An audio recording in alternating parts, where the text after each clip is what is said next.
Hello everyone. If you like this audiobook and want to listen to more, please consider subscribing. And if you like this video, like it as well, that it enjoy. Chapter 1. The Tuesday I died. I died on a Tuesday. Nothing dramatic. No car crash. No heroic sacrifice. No final words whispered into a lover's ear while rain fell poetically in the background. Just me, a comic book, and a very unfortunate set of circumstances involving a staircase, a loose carpet fold, and gravity's complete and total lack of mercy. I was 26 years old. I had a job I tolerated, an apartment I couldn't really afford, and a stack of Invincible comics on my nightstand that I'd been rereading for the third time. I remember thinking, right before the fall, that Omni-Man's betrayal arc was still the most devastating narrative gut punch I'd ever experienced. The universe, apparently, has a sense of humor. A dark one. One moment I was reaching for the light switch at the top of the stairs. The next moment my foot found the one loose fold in the carpet that I'd been meaning to fix for 3 months. My center of gravity shifted in a direction the human body was never designed to handle, and then nothing. Not the poetic kind of nothing. Not the light at the end of the tunnel kind. Just absence. A complete and total cessation of everything. No thoughts, no sensations, no me. And then, without warning or preamble or any kind of cosmic courtesy, light. I opened my eyes to a ceiling I didn't recognize. That was the first clue something was deeply, fundamentally wrong. The second clue was the ceiling itself. It was too close. Way too close. As if I was floating just beneath it. Because I was floating just beneath it, I had approximately half a second to process this information before gravity remembered I existed and decided to reintroduce itself with extreme prejudice. The floor rose up to meet me. Or I fell to meet the floor. Physics gets confusing when you've spontaneously levitated. Either way, the impact was substantial, a bone-jarring, tooth-rattling thud that echoed through the small, unfamiliar room. Should have broken something. Several somethings, actually. I lay there for a long, motionless moment, staring up at the ceiling that was now at its proper distance. My heart was hammering against my ribs like a trapped animal. My lungs were cycling air with a rhythm entirely disconnected from any conscious command. Every nerve ending in my body was screaming the same urgent message: something is catastrophically wrong. Slowly, very slowly, I raised my hands in front of my face. They weren't my hands. They looked like hands. The correct number of fingers. The appropriate number of knuckles. All the standard-issue human equipment present and accounted for. But they were too defined. Too solid. The small scar I'd had on my right index finger since childhood, gone. The slight crookedness of my left pinky from that basketball accident in high school, straightened. The hands belonged to someone who had never broken a bone, never accumulated scar tissue, never lived through the small accumulated damages of a normal human life. I sat up. The motion was too easy. Too fluid. My body responded with a mechanical precision that felt deeply, unsettlingly alien. No cracking joints. No morning stiffness. Just smooth, silent, perfect motion. I was wearing clothes I didn't recognize. In a room I'd never seen. In a body that wasn't mine. The panic I should have been feeling was oddly distant, like an alarm going off in a neighboring apartment. Present, audible, but muffled. My new nervous system, apparently, processed fear differently. Or more efficiently. Or maybe it was just better at compartmentalizing existential terror. I stood up. This time I didn't launch myself into the ceiling, which I counted as progress. Instead I moved carefully, deliberately, through the small apartment. Kitchenette. Bathroom. A single window looking out onto a cityscape that was almost, but not quite, familiar. And then I saw the television. It was on. Some news channel I didn't recognize, the volume low but audible. I wasn't paying attention to the words. I was paying attention to the logo in the corner of the screen. The stylized letters that spelled out something I'd seen 100 times before in the pages of a comic book. GDA, Global Defense Agency. I stopped breathing. My eyes stayed locked on that logo as the news anchor's words finally filtered through. Something about the Guardians of the Globe. A disaster averted in downtown. The usual superhero news cycle I'd consumed as fiction for years. Because it was fiction, wasn't it? I sat down on the nearest available surface, a threadbare couch that smelled faintly of someone else's life, and said several things that aren't appropriate to repeat in polite company. The Invincible universe. I was in the Invincible universe. Omni-Man was real. Cecil Stedman was real. The Viltrumite Empire, the coming war, the massacre of the Guardians, every horrible, beautiful, devastating moment I'd read about was real and so very imminent. And I had approximately 6 months before everything went very, very wrong. I don't know how long I sat there, staring at the wall, watching my entire understanding of reality crumble around me. Long enough for the news cycle to repeat. Long enough for the city outside to transition from afternoon shadows to evening darkness. Long enough for a phone I didn't own to buzz in a pocket I didn't know I had.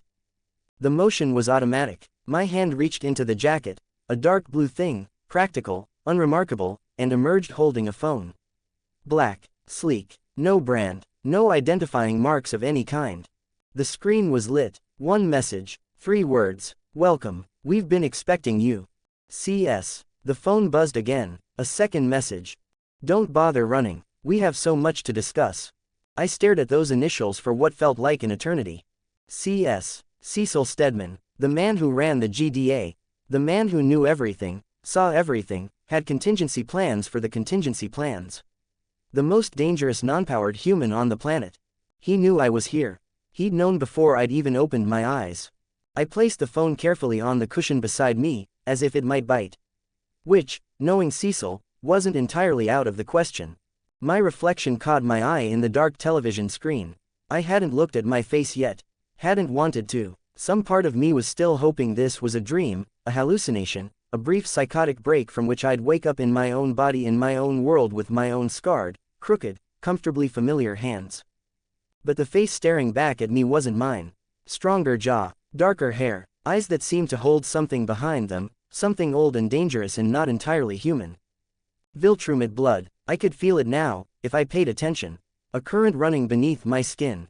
A potential energy coiled in every muscle.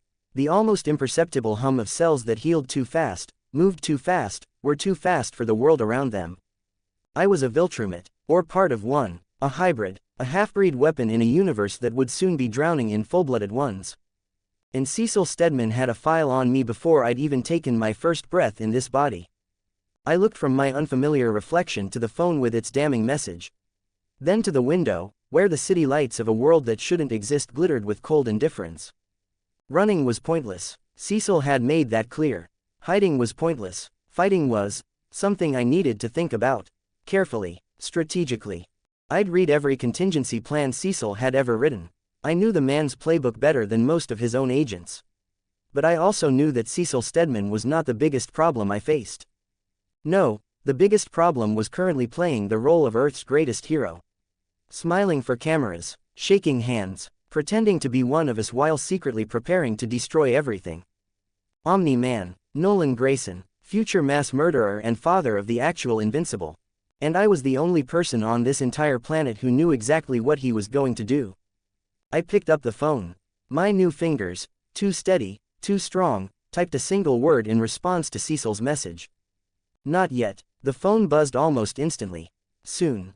I turned off the screen and sat in the darkness of my unfamiliar apartment, in my unfamiliar body, in an unfamiliar universe, and tried very hard not to think about the 6-month countdown that had already begun. I failed completely. Outside the window, the city hummed with the oblivious noise of millions of people who had no idea what was coming. No idea that their mightiest hero was a lie. No idea that the quiet man in the dark apartment had read the ending of their story.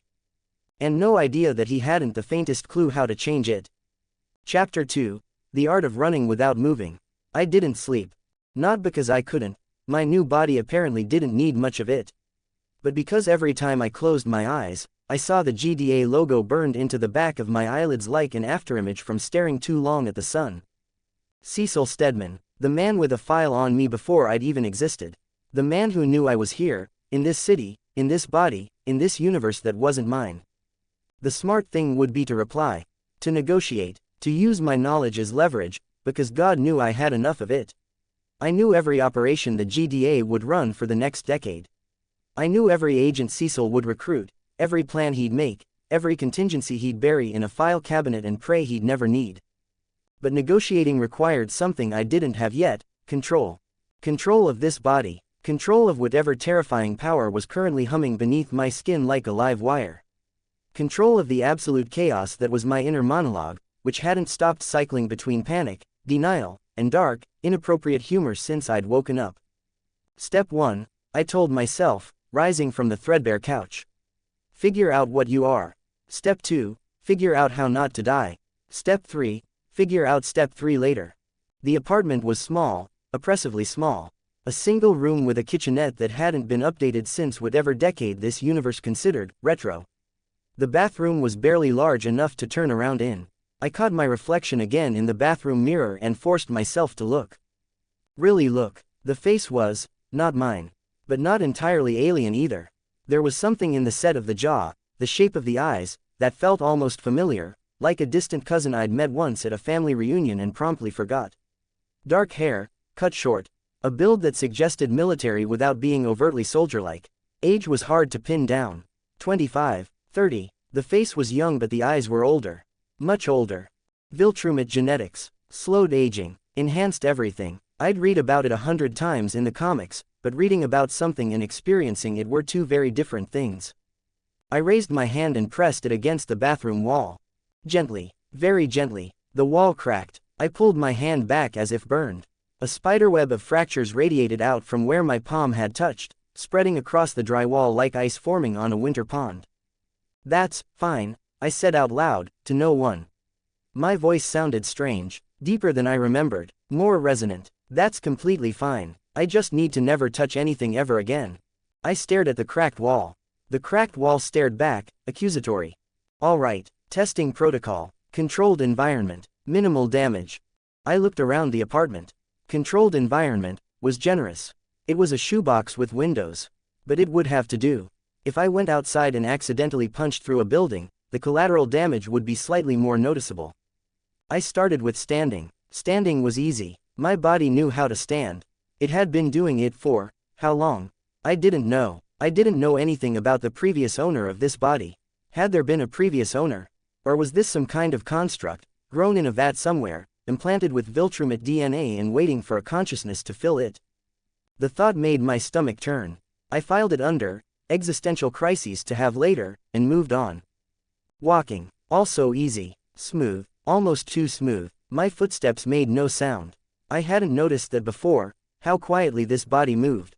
A predator's silence in a package that looked almost human. Jumping. I didn't jump high, just a small hop, testing the limits. I hit the ceiling, hard. Plaster rained down around me as I crashed back to the floor. I lay there, winded, staring up at the new skylight I'd just installed with my skull. The damage was impressive. The ceiling had a mesh-shaped dent in it, complete with cracks that radiated outward like a cartoon impact crater. Okay, I wheezed. No jumping, flying, then, or whatever that had been when I'd woken up, the floating, the hovering, the complete and total disregard for basic Newtonian physics. I stood up carefully, dusted plaster out of my hair, closed my eyes. There was something in my chest, or somewhere behind my chest, a sensation I couldn't quite name, like a muscle I'd never known existed, flexing without permission. I focused on it, tried to understand it, and then I was floating. I opened my eyes. The floor was 2 feet below me. I was hovering in the middle of the apartment, stable, steady, as if gravity had simply excused itself from the room. A laugh escaped my throat, half genuine wonder, half edge of insanity. I'm flying. I'm actually. The concentration broke. I dropped like a stone, landed badly on the coffee table, and reduced it to splinters. Right. Concentration. Focus. No celebrating until you can do it without destroying the furniture. I spent the next hour practicing. Float, fall, float, fall, float, drift sideways, crash into the bookshelf. Float, stabilize, hover for 30 seconds, crash into the kitchen counter. The learning curve was steep and painful and decorated with an increasingly alarming trail of collateral damage. But I was learning. Slowly, yes, dangerously, definitely, but the body was adapting. The instincts were there, buried beneath the surface, waiting to be unlocked. I just had to dig them out. When I finally managed to hover for a full minute without destroying anything, I allowed myself a small, exhausted moment of satisfaction. Then I looked at the apartment around me, the cracked wall, the dented ceiling, the shattered coffee table, the bookshelf lying on its side, and realized I'd just turned my one safe space into a disaster zone that screamed, something abnormal happened here. Cecil was going to find this place. Probably sooner rather than later. And I didn't want to be here when he did. Time to go. I grabbed the phone, My only possession in this universe, aside from the clothes on my back, and moved to the window. Opened it, looked down. 20 stories. The street below was dark and empty, the hour too late for pedestrians. The city sprawled out around me, a carpet of lights and shadows, alive and oblivious and achingly similar to the one I'd left behind. I can fly, I reminded myself. I just proved I can fly. This is fine. I stepped out the window. And fell. For 3 heart-stopping seconds, the wind screamed past my ears and the ground rushed up to meet me, and every human instinct I possessed screamed at me that this was it. This was the end. I'd survived death once only to immediately die again through sheer stupidity. Then I caught myself. The falling stopped. I hung there, suspended in midair, 10 stories above the pavement, my heart pounding so hard I could hear it in my teeth. The city lights blurred below me. The cold night air bit at my skin. But I was flying. Actually, properly, completely flying. The laugh that came out of me this time was less edge of insanity and more pure, unfiltered joy. I tilted forward, experimentally, and the world tilted with me. The city blurred past. I was moving, fast, then faster, the wind becoming a roar. Buildings flickered by, streets unspooled beneath me like rivers of light. I had no idea where I was going. I didn't care. For one brief, brilliant moment, I forgot Cecil and Omni-Man and the coming apocalypse and just flew. Then my shoulder clipped the corner of a building, I spun out of control, and I crashed onto a rooftop in the most undignified heat possible. Right, steering. Need to work on steering. I lay on my back on the cold rooftop, staring up at the stars. They looked the same as the stars in my world. Same constellations, same cold, distant indifference. It was almost comforting, almost. The phone buzzed in my pocket. I pulled it out. Read the message on the screen. Nice flying. A bit rough around the edges, but we can work on that. CS. My blood ran cold, colder than the night air, colder than the wind at 1,000 feet. He was watching. Of course he was watching. Satellites, probably, or drones, or some invisible agent stationed on every rooftop in the city. This was Cecil Stedman we were talking about. The man probably had eyes on every square inch of the planet. I typed a response with fingers that were suddenly not quite steady. Stop watching me. The reply came instantly. Stop being interesting. I stared at the screen for a long moment. Then I turned off the phone completely and shoved it back in my pocket. Fine. Let him watch. I need to figure out my next move, and I can't do that while I'm panicking about what Cecil knows or doesn't know. I stood up, took stock. I was on a rooftop in an unfamiliar city, in an unfamiliar body, in an unfamiliar universe. I had no resources, no allies, no plan, and arguably the most dangerous non-super-powered human on the planet was tracking my every move. Step 1. Find somewhere Cecil couldn't see me. Somewhere off the grid, somewhere.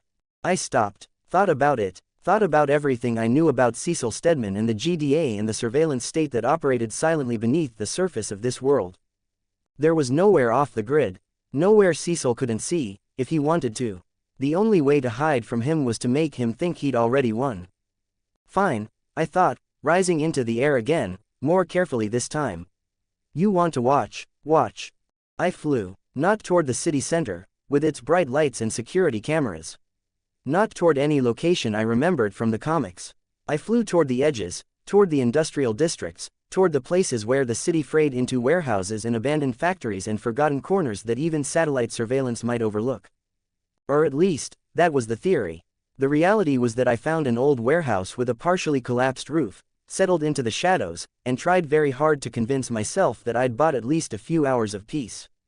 The warehouse was dark and cold and smelled of rust and neglect. The floor was concrete, cracked and stained. Piles of debris, old machinery, broken pallets, unidentifiable industrial waste, created a landscape of jagged silhouettes. A row of broken windows near the ceiling led in thin slivers of moonlight. It was awful. It was perfect. I found a relatively clean corner, sat down with my back against cold metal, and allowed myself to breathe for what felt like the first time since I'd woken up. All right, assessment time. I was in the Invincible universe. That was the first and most important fact. I had Viltrumite DNA. That was the second. Cecil Stedman knew about me. Third, Omni-Man was going to murder the Guardians of the Globe in approximately 6 months. Fourth, and fifth, I had no idea why I was here, who had put me here, or what I was supposed to do about any of it. The knowledge from the comics was my only advantage. I knew every major event that was coming. Every betrayal, every death, every war. But knowledge without power was just anxiety with extra steps. I needed time. Time to master this body. Time to understand my limits. Time to figure out a strategy that didn't end with me dead or imprisoned or worse. 6 months, I thought. 6 months until the massacre. Then everything accelerates. Mark would get his powers. Nolan would leave Earth. The Viltrumites would come. The war would begin. Could I stop any of it? Should I? Every change I made would ripple outward, creating new threats, new complications, new disasters I couldn't predict. The butterfly effect wasn't just a theory in a universe this complex, it was a guarantee. But doing nothing wasn't an option. I hadn't asked to be here. I hadn't chosen this body or this universe or this impossible situation. But I was here, and I was in it, and if I did nothing while the Guardians died and the Viltrumites invaded and countless lives were destroyed, I wasn't sure I could live with that. You're not a hero, a voice in my head reminded me. You're just a guy who read some comics and fell down some stairs. You're not qualified for this. You're not special. You're just here.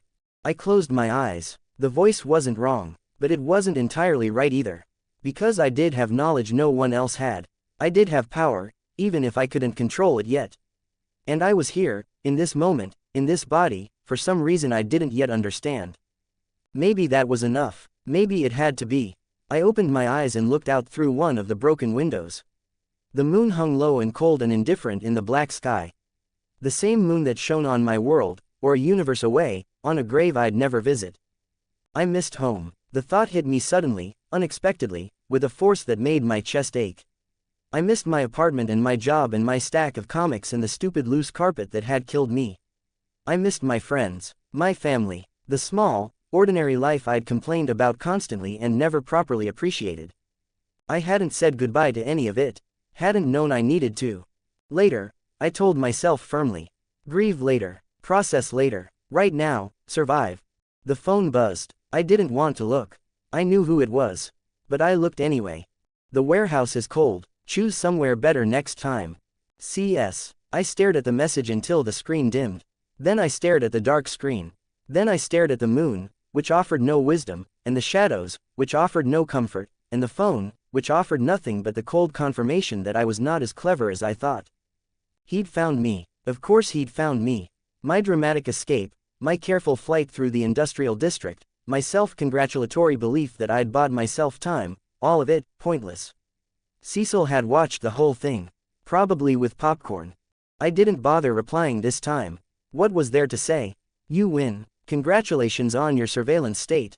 Please leave me alone so I can have a nervous breakdown in peace. Instead, I did the only thing I could think to do. I laughed, not the wild, half-crazy laugh from earlier. This was quieter, darker, the laugh of a man who had been dropped into an impossible situation and was slowly coming to terms with the fact that it wasn't going to get easier. Fine, Cecil, I said to the empty warehouse. You found me. Congratulations. But I found you first, in a comic book, 3 readings ago. I know your playbook. I know your secrets. I know what keeps you up at night. I stood up. The shadows shifted around me. You want to play chess?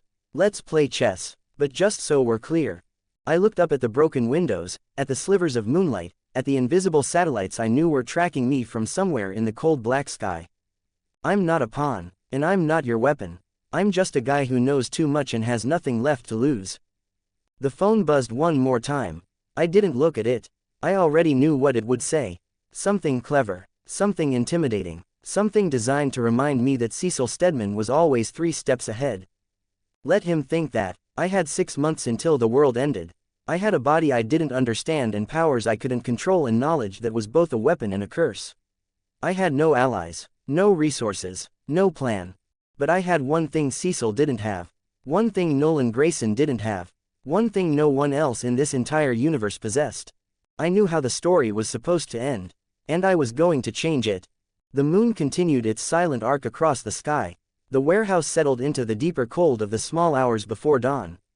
And somewhere in the darkness, a man who had died on a Tuesday and woken up in a nightmare began, very slowly and very carefully, to plan. Chapter 3. The Art of Disappearing. I left the warehouse before dawn. Not because I had a plan, I didn't. Not because I knew where I was going, I didn't know that either. But because staying in one place after Cecil Stedman had sent you a personalized welcome message was approximately as smart as napping on a train track and hoping the train took a different route. The cold night air had deepened into something sharper. The kind of cold that crept through clothing and settled in bones. My new body didn't seem to mind it much. Another item on the growing list of things that should have bothered me but didn't. I flew low and slow, skimming just above the rooftops. The city was quieter now, the deep quiet of the hours between midnight and morning, when even the insomniacs had given up and the criminals were either done with their work or very close to it. Streetlights spilled orange pools onto empty intersections. A few cars crawled along distant roads, their headlights tiny and inconsequential. Cecil is watching, I reminded myself. Every move you make, every rooftop you cross, every mistake you leave behind. The thought should have paralyzed me. A few hours ago, it would have. But something had shifted in the warehouse. Maybe it was the exhaustion. Maybe it was the slow, creeping realization that panic wasn't going to help. Maybe it was just the cold, hard calculus of survival finally overriding the noise in my head. Whatever it was, I was thinking clearer now. Not clearly, that would have been a miracle, but clearer. Enough to recognize that Cecil's messages weren't threats. They were invitations, calculated ones, designed to make me react, to reveal something about myself, to confirm or deny whatever profile his analysts were frantically building in a brightly lit room somewhere beneath the surface of this city. He doesn't know what I am, I realized. Not fully. If he did, he wouldn't bother with clever text messages. He'd send a containment team. Or Omni-Man.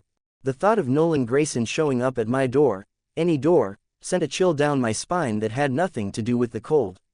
I pushed it aside, one nightmare at a time. I spotted a dark expanse below, a cluster of abandoned buildings huddled near what looked like old train tracks. An old rail yard, maybe. The kind of place that had been dead for decades, slowly rusting into irrelevance. No cameras, no security patrols, no reason for anyone, including Cecil's satellites, to pay attention. Perfect, or at least, slightly less terrible than the warehouse. I descended carefully. This time I didn't crash. Progress. The rail yard was exactly what it looked like from above, a graveyard of rusted freight cars and collapsed maintenance sheds and weeds that had grown tall enough to swallow entire sections of track. The air smelled of coal dust and old metal and the faint, chemical tang of things that should have been disposed of properly decades ago. I found a maintenance shed that still had 3 walls and most of a roof. Inside, someone had clearly been here before me, a few empty bottles, a stained mattress, the remains of a campfire, but the someone in question was long gone. I kicked aside the worst of the debris and sat down with my back against the one intact wall. All right, think, strategize. You have 6 months and infinite problems. Prioritize. I closed my eyes and let the knowledge come. It was all there, stored in my memory like files in a cabinet. 3 full readings of the entire Invincible run. Every issue, every arc, every death, every twist, every quiet moment between the explosions. Cecil Stedman, director of the Global Defense Agency. The man who ran Earth's defense against superhuman threats with a combination of ruthless pragmatism, near-infinite resources, and a moral flexibility that bordered on terrifying. In the comics, he was an antagonist sometimes, an ally other times, always a complication. He'd fought Mark Grayson, he'd helped Mark Grayson, he'd done things that were unforgivable and things that were absolutely necessary, often in the same afternoon.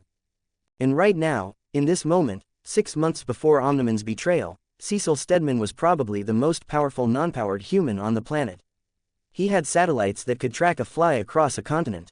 He had agents embedded in every government, every corporation, every organization that mattered. He had contingency plans for the contingency plans. And he didn't know I existed until approximately 24 hours ago. No, I corrected myself. He knew, maybe not who I was, but he knew something was coming. That phone didn't appear in my pocket by accident. Someone put it there. Someone prepared it. Someone expected me. The thought was deeply uncomfortable. I filed it away for later examination. The phone buzzed. I looked at it. Of course I looked at it. Not looking at it would have been like ignoring a knock on the door when you already knew the person on the other side had a key. I know you're scared. I'm not looking for a fight. Yet. CS. I read the message 3 times.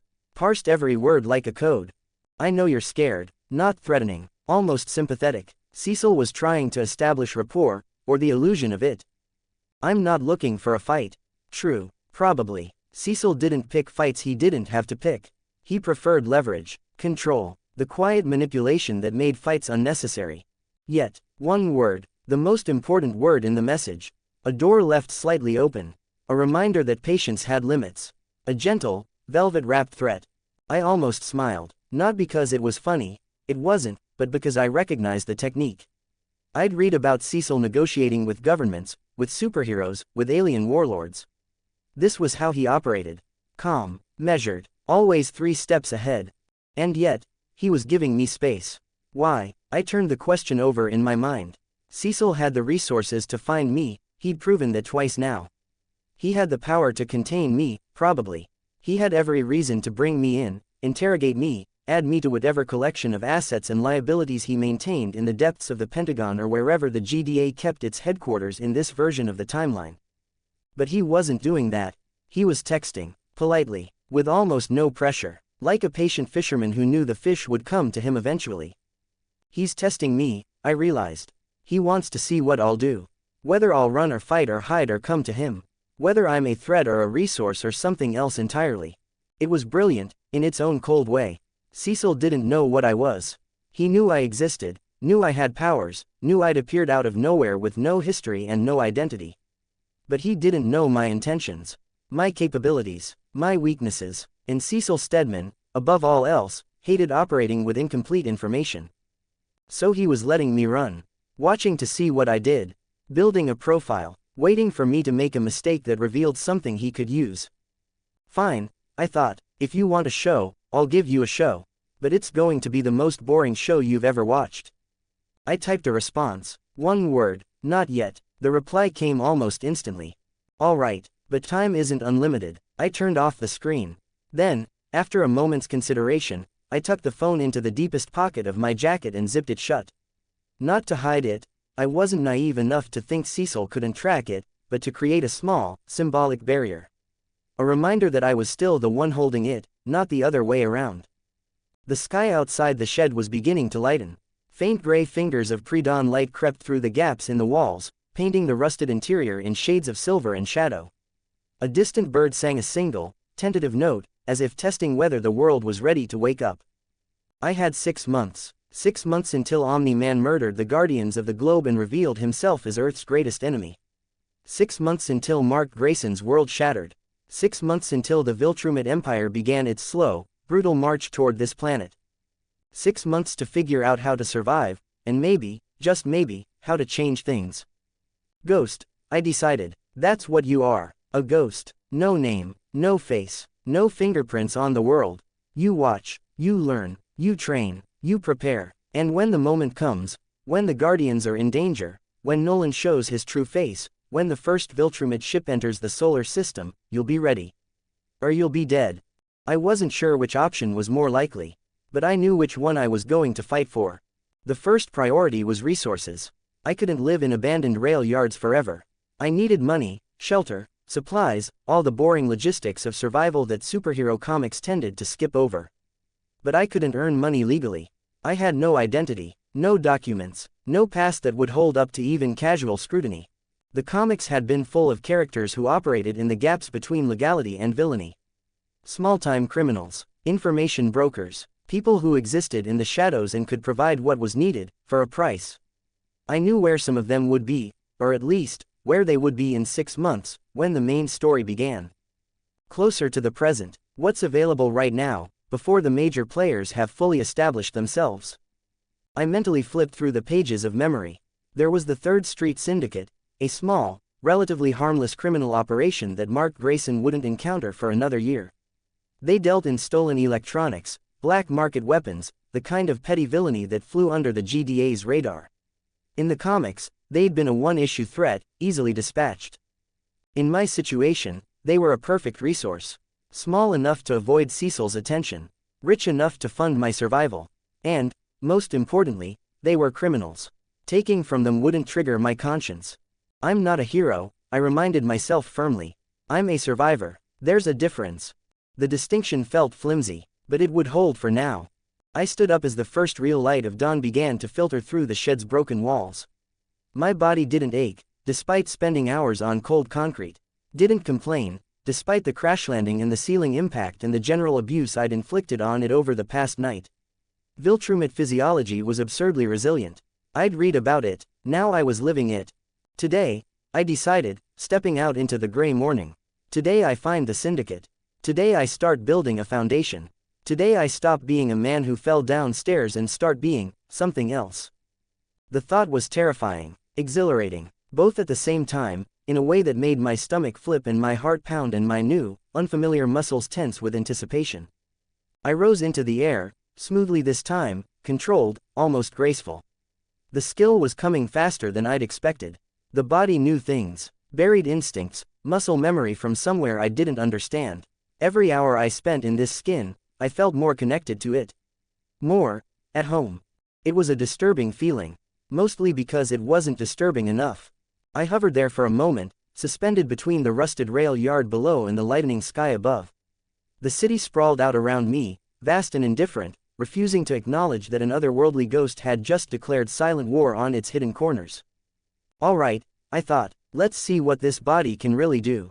And I flew, not wild and uncontrolled, like last night, not desperate, like my escape from the apartment. I flew with purpose, with direction, with the quiet, steady hum of someone who was beginning, terrifyingly, to feel like he belonged in the air. The 3rd Street Syndicate operated out of a warehouse district 12 miles south of here. Not the same warehouse district I'd fled from, this one was closer to the docks, where smuggled goods came in by ship and disappeared into the city's black market veins. The comics had mentioned a front business, a used electronics shop on a corner in a rundown neighborhood. That was where I'd start. The flight took 20 minutes at a pace I'd call cautious. I stayed low, avoided the brightest parts of the sky, kept to the shadows of buildings in the cover of early morning haze. If Cecil's satellites were tracking me, and they probably were, I wanted to give them as little to work with as possible. A ghost didn't parade himself in front of the cameras. Ghost, I repeated to myself, liking the word more and more. No name, no face, no identity, nothing for Cecil's files except questions without answers. If I do this right, I won't exist anywhere except in the places the light doesn't reach. The neighborhood I landed in was exactly what I'd expected. Tired, poor, the kind of place where people didn't look too closely at strangers, because looking too closely invited trouble. The used electronics shop sat on a corner, its windows dark, its sign faded to near illegibility. It looked like 100 other failing businesses in 100 other forgotten neighborhoods. It was perfect. I landed on a rooftop across the street, settling into the shadows with an ease that surprised me. Below, the street was still waking up. A delivery truck rumbled past, belching diesel. A few early risers hurried toward bus stops, heads down against the cold. Nobody looked up. Nobody noticed the dark figure crouched on the rooftop, watching, waiting, planning. This is my life now, I thought. Rooftops and shadows in abandoned places. Secrets and stolen resources and constant, exhausting vigilance. This is what survival looks like. The thought wasn't exactly inspiring. But it wasn't entirely depressing either. There was a kind of freedom in it. A release from the expectations that came with being a person. I wasn't a person anymore. I was a ghost, a question, a variable that no one, not Cecil, not Nolan, not the entire Viltrumite Empire, had factored into their calculations. You wanted to know what I'd do, Cecil. I thought, watching the electronics shop below. I'm going to disappear, not just from your satellites. From the entire narrative, I'm going to become the thing no one sees coming until it's too late. The sun crept higher, painting the rooftops in shades of gold and amber. The city shook off its night and lurched into another ordinary day. And in the shadows above a forgotten street, a man who had died on a Tuesday and woken up in a nightmare made his first real plan. 6 months. It wasn't enough time. It was never going to be enough time. But it was what I had. And I was going to use every second of it. The phone vibrated once in my pocket. I ignored it. Whatever Cecil had to say could wait. The man with the file could wait. The world could wait. The ghost had work to do. Chapter 4, 5 Hours of Invisibility. I spent the morning being a ghost. A real one, this time. Invisible, silent, completely and utterly non-existent as far as the world was concerned. I found a rooftop across from the electronics shop, settled into the shadows beneath a rusted HVAC unit, and did absolutely nothing for 4 hours straight. It was the most productive thing I'd done since waking up in this universe. The electronics shop, 3rd Street Electronics, according to the faded sign, operated exactly as the comics had suggested it would. Which was to say, it barely operated at all. A few customers trickled in and out over the course of the morning, most of them looking like they hadn't come to buy a television. They came empty-handed, left with packages, exchanged words with the heavy-set man behind the counter that were too quiet and too quick to be casual conversation. Front business. Definitely. The 3rd Street Syndicate wasn't a major player in the comics, they were filler, background noise, the kind of minor league villainy that Mark Grayson would clean up in a single panel without breaking a sweat. But right now, 6 months before Mark even had his powers, they were established. Running, making money from whatever petty criminal enterprises kept them in business. And I was going to rob them. The thought sat strangely in my chest. Not guilt, I'd already worked through that. Criminals were fair game. Criminals who sold weapons on the black market were very fair game. But the casualness of it, the easy way I'd decided to become a thief, that was new. Old me would have agonized for days. New me had decided in about 30 seconds. Different world, I reminded myself. Different rules. You're not a citizen here. You're not even a person here. You're a ghost, and ghosts don't file taxes or earn paychecks or worry about the moral implications of stealing from arms dealers. The logic was solid. The slight chill it sent down my spine was probably just the wind. By noon, I'd memorized the shop's rhythms. The heavy-set man, let's call him Counter Guy, took his lunch break at 1 p.m., replaced by a younger, twitchier version who spent most of his shift on his phone. Security was lax, a single camera above the door, probably fake. No visible guards, no superhero presence, obviously, the Guardians didn't patrol neighborhoods like this. Tonight, I decided. Counter Guy locks up around 8 p.m. I come in through the roof. Quiet, clean, in and out before anyone knows I was there. It was a plan, a simple one, maybe a little optimistic, but simple was good. Simple meant fewer things that could go wrong. I spent the afternoon scouting escape routes. The warehouse district I'd identified earlier was about 2 miles east, close enough to reach quickly, far enough to discourage pursuit. I found 3 separate abandoned buildings suitable for temporary shelter. I mapped the patrol patterns of the local police, which were laughably predictable. I even identified a diner on a quiet corner where I could theoretically eat, assuming I ever got my hands on money. By 4 p.m., I was feeling almost professional, almost competent. By 4:15 p.m., I'd ruined everything. The construction site was on the edge of the industrial district, a half-finished skeleton of concrete and steel that had probably been abandoned mid-project when the money ran out. I was flying back toward the electronics shop, taking the long way around to avoid the city center, when I heard the sound. A groan, deep and structural and unmistakably dangerous. The kind of sound buildings made right before they stopped being buildings. Then the screaming started. I stopped midair, hovering above a row of decaying warehouses. The construction site was 3 blocks ahead. A crane, ancient, rusted, probably older than I was, had collapsed sideways into the main structure. The building's framework was folding inward, concrete slabs sliding off their supports like cards from a collapsing deck. Dust plumed upward in a massive gray cloud. And somewhere inside that chaos, people were screaming. No, I thought immediately. Absolutely not. This is not your problem.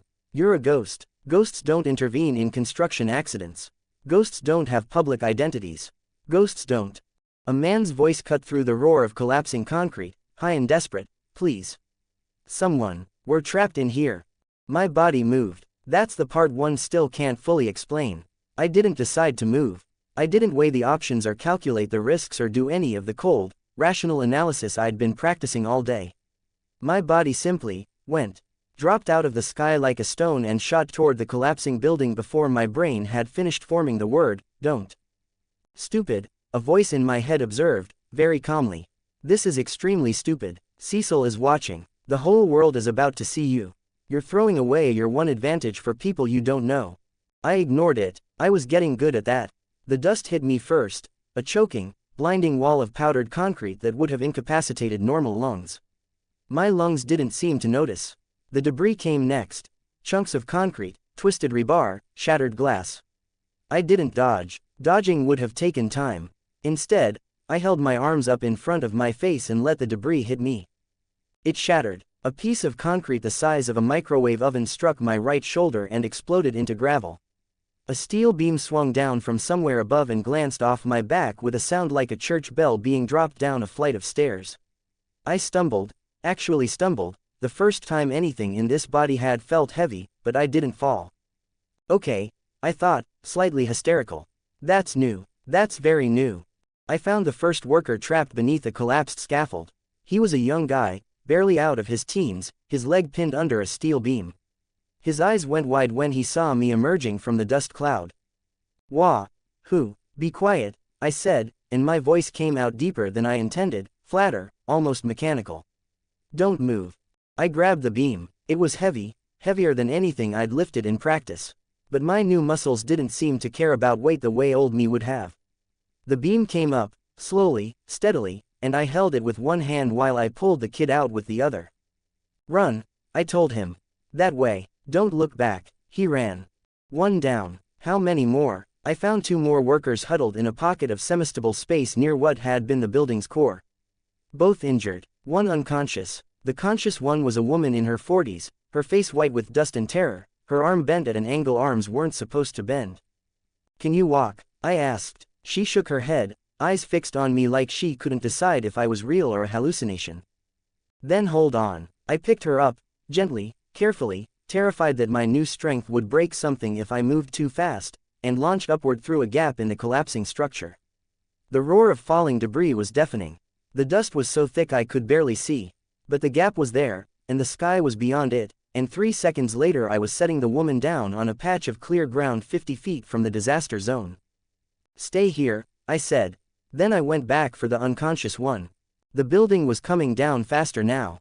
The initial collapse had triggered a chain reaction, and whatever structural integrity remained was failing by the second. I found the unconscious man, older, heavy-set, bleeding from a head wound, and hauled him over my shoulder just as the floor above us gave way. A slab of concrete the size of a dinner table came down directly on my head. I felt it hit, felt the impact rattle through my skull and down my spine. But it didn't hurt, it didn't even daze me. The concrete broke apart around me, reduced to powder and pebbles by something in my body that was harder than stone. Viltrumite, I thought, almost dizzy with the realization. I'm actually one of them. This is what it feels like. I didn't have time to process that. The building was still collapsing. I flew out through the same gap, the unconscious man still over my shoulder, and landed beside the woman I'd rescued moments before. Here, I said, setting him down. Medical help is coming. Stay with him. Then I flew straight up, straight into the dust cloud, and kept flying until the dust was behind me and the city was below me and no one on the ground could possibly see where I'd gone. I didn't stop until I was 5 miles away, on the rooftop of an abandoned factory, my chest heaving, my heart pounding, my entire body trembling with something that might have been adrenaline or terror or the most intense exhilaration I'd ever felt. I'd saved 3 people. I'd also blown my cover completely. Ghost, I thought bitterly, leaning my head back against cold metal. Some ghost. 5 hours. I lasted 5 hours. The news broke within the hour. I saw it on a television in the window of an electronics store, a different electronics store, in a different neighborhood, far from the 3rd Street Syndicate and my evening plans. The footage was shaky, shot on a phone from a block away. It showed a dark shape emerging from the collapsing building, flying upward, disappearing into the dust. The shape was too fast and too obscured to be identifiable. It could have been anyone. It could have been a bird. It could have been a trick of the light. But the headline knew better. Mysterious flying figure saves workers in construction collapse. The news anchor, a polished blonde woman with a voice like warm honey, read the story with barely concealed skepticism. Witnesses report seeing what they describe as a dark angel, or possibly a new superhero, rescuing 3 trapped workers from a catastrophic construction site collapse this afternoon. No injuries were reported among the rescued workers, though all 3 are being treated for minor trauma. The Global Defense Agency has declined to comment, stating only that they are aware of the situation. Of course they are, I thought. Cecil is very aware of the situation. Cecil is probably watching this broadcast right now, laughing at me. The phone buzzed. Right on cue. Good work, but your stealth needs improvement. CS. I stared at the message for a long, tired moment. Then, surprising myself, I typed back. I didn't plan that. The reply came almost instantly. I know. That's why I'm impressed. Impressed. Cecil Stedman was impressed. I wasn't sure if that was a good thing or a warning sign. Probably both. With Cecil, everything was both. I pocketed the phone and continued walking down the darkening street. The sun was setting, painting the sky in shades of orange and purple that I was too exhausted to appreciate. My plan to rob the syndicate tonight was officially on hold. Too much attention, too many eyes looking for mysterious flying figures. I'd need to lay low for at least a day, maybe more, before making any moves. But you saved 3 people, a small voice in my head pointed out. 3 people who would have died. That's not nothing. It wasn't nothing. It was, objectively, the most meaningful thing I'd done in either of my lives. Old me had never saved anyone. Old me had worked a boring job and paid boring bills and read boring comics and died boringly on a Tuesday. New me had flown into a collapsing building and carried strangers to safety. The thought was terrifying, not because of what it meant about my safety or my secrecy or my complicated relationship with Cecil Stedman, but because of what it meant about me. I'd moved before I'd thought, acted before I'd calculated, saved people because some part of me, some deep and instinctive part that hadn't died on those stairs, had refused to do anything else. I'm not a hero, I'd told myself. Over and over, like a mantra. I'm a survivor. There's a difference.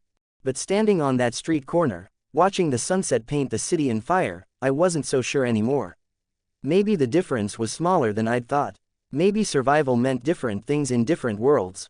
Maybe being a ghost wasn't about never being seen, it was about choosing when to be seen, and why. Or maybe I was just tired and emotional and reading way too much into a single impulsive act. That was also possible. The phone buzzed one more time. We should talk soon. Face to face. No pressure. CS. No pressure, I muttered to the darkening sky. Right, because Cecil Stedman is known for his complete lack of pressure. I didn't reply. I didn't need to. Cecil would wait. He was good at waiting. And I was getting better at making him do it. I found a new rooftop to sleep on, a parking garage on the edge of downtown, its top level empty and exposed but offering good sight lines in every direction. Not comfortable, not safe, but sufficient. Before I closed my eyes, I allowed myself one last thought about the construction site. About the weight of the concrete on my shoulders. About the young man's face when I'd pulled him from the rubble. About the way my body had moved without permission, as if heroism was coded somewhere in the Viltrumite DNA I still didn't fully understand.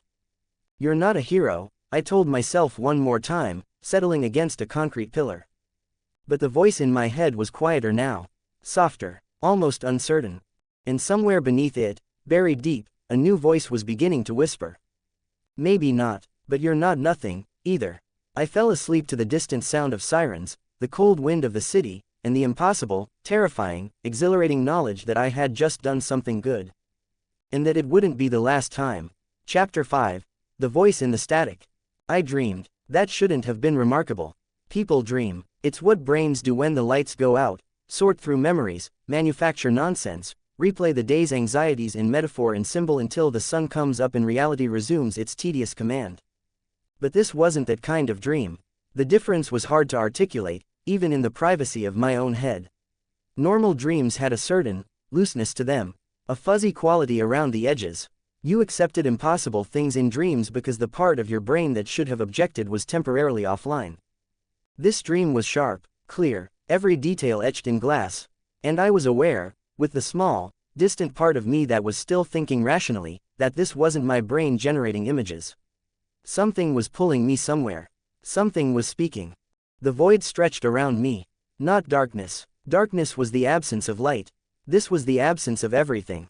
No ground beneath my feet, though I seemed to be standing. No sky above, though I could sense vastness. No walls, no horizon, no reference points of any kind. Just an infinite, silent nowhere that seemed to press against my skin like cold water. I opened my mouth to speak. I wanted to say, "Where am I?" Or, "What is this?" Or any of the standard questions a person asks when they find themselves in an impossible void. No sound came out. My voice was there. I could feel it in my throat, but the void ate it. Swallowed it whole before it could become words. Then the voice came, not from anywhere, not from any direction. It simply was. Not yet. The words weren't sound. They bypassed my ears entirely and engraved themselves directly onto my brain. A voice that wasn't a voice. A tone that wasn't human, wasn't mechanical, wasn't anything I'd ever heard or imagined. Do not interfere with fixed events. I tried to speak again. Tried to shout, who are you? Who sent me? What am I doing here?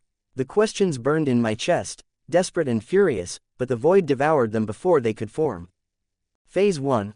Observation. The voice paused. The void seemed to contract around me, pressing closer, colder. You are in Phase 1. A shape flickered at the edge of my vision, or what would have been the edge of my vision if the void had edges. Something vast and indistinct, moving with a purpose I couldn't begin to understand. A suggestion of form in a universe that had none. Phase 2 will come. Do not accelerate the timeline. Do not interfere with fixed events. You will know when Phase 1 is complete. I lunged toward the shape. Or tried to. Movement was strange here, my body felt like a suggestion rather than a fact. But I pushed forward, straining against the void's resistance, and for one brief, impossible moment, I felt something look at me. Not see me, not observe me, look at me, with attention, with intention, with the weight of something that had existed long before this universe and would exist long after. You are not ready, but you will be. Then the void shattered, and I was falling. I woke with a scream locked in my throat and an agony in my chest that turned the world white. The pain wasn't like anything I'd felt before, not the dull ache of old injuries, not the sharp protest of the crash landings I'd subjected this body to. This was deeper, cellular, as if something woven into the fabric of my DNA had ignited. Burning cold, if that made sense. A sensation that shouldn't have existed but did. I rolled onto my side on the cold concrete of the parking garage roof, gasping. My hands pressed against my chest. Nothing was visibly wrong. No wound, no blood, but the pain was real. Viciously, undeniably real. And then, as suddenly as it had come, it stopped. I lay there, breathing hard, staring at the pre-dawn sky that was just beginning to lighten above the city. My heart was pounding. My skin was slick with sweat despite the cold. What the hell was that? I sat up slowly, pressing my back against the concrete pillar I'd been sleeping against. The dream, if it had been a dream, was still vivid in my mind. The void, the voice, the shape that had looked at me with attention I could still feel, like a cold spot on my soul. Not yet. Do not interfere with fixed events. The words played on repeat in my head. Fixed events. What were fixed events? The massacre of the Guardians. The Viltrumite War. The countless smaller tragedies that peppered the Invincible timeline like bullet holes. And why was I being told not to interfere? Because something put you here, I answered myself grimly. Something with a plan. Something that wants you to observe first, act later. Something that can reach into your dreams and set your nervous system on fire when you step out of line. The thought was terrifying, but it was also clarifying. For the first time since waking up in this universe, I had a piece of the puzzle. A small one, infuriatingly vague, but real. This body wasn't an accident. This universe wasn't random. Someone, or something, had chosen me. Prepared the phone, prepared the body, prepared whatever silent, invisible protocol was woven into my Viltrumite DNA that could stop me in my tracks if I tried to interfere with the wrong event. I remembered the construction site. Remembered the desperate, instinctive lunge toward danger. That hadn't triggered the pain. Saving 3 workers from a collapsing building hadn't violated the protocol. Whatever fixed events meant, they were specific. Major. The kind of thing that changed the course of history. Like the guardians of the globe being murdered by Earth's greatest hero. I closed my eyes, letting the realization settle. If the dream was real, if the voice was real, then there was a chance I literally couldn't stop the massacre. Not yet, not while Phase 1 was still active. Not without triggering whatever failsafe had just turned my chest into a furnace. The thought should have been a relief. It absolved me of responsibility. Made my earlier decision to stay hidden the correct one, not just strategically but physically. It didn't feel like a relief. It felt like a prison sentence. This body is a cage, I realized, staring at my hands. The hands that had caught falling concrete. The hands that had pulled workers from rubble. Strong enough to shatter steel, and still not free. Someone designed this. Someone is watching. Someone has plans for me. I stood up. The movement was stiffer than usual, not from the pain, which was completely gone, but from the lingering memory of it. My nervous system hadn't forgotten. My cells remembered what it felt like to be punished for disobedience. Phase 1. Observation. Fine. If that's where I am, I'll observe. I'll train. I'll prepare. But I'm not going to be anyone's puppet. Whoever you are, whatever you are, you don't get to decide what I do forever. The defiance felt good, hollow, maybe, the bravado of a man who'd just been forcibly reminded that he wasn't in control of his own body. But good nonetheless. The phone buzzed. I pulled it out, already expecting Cecil's usual blend of surveillance and sarcasm.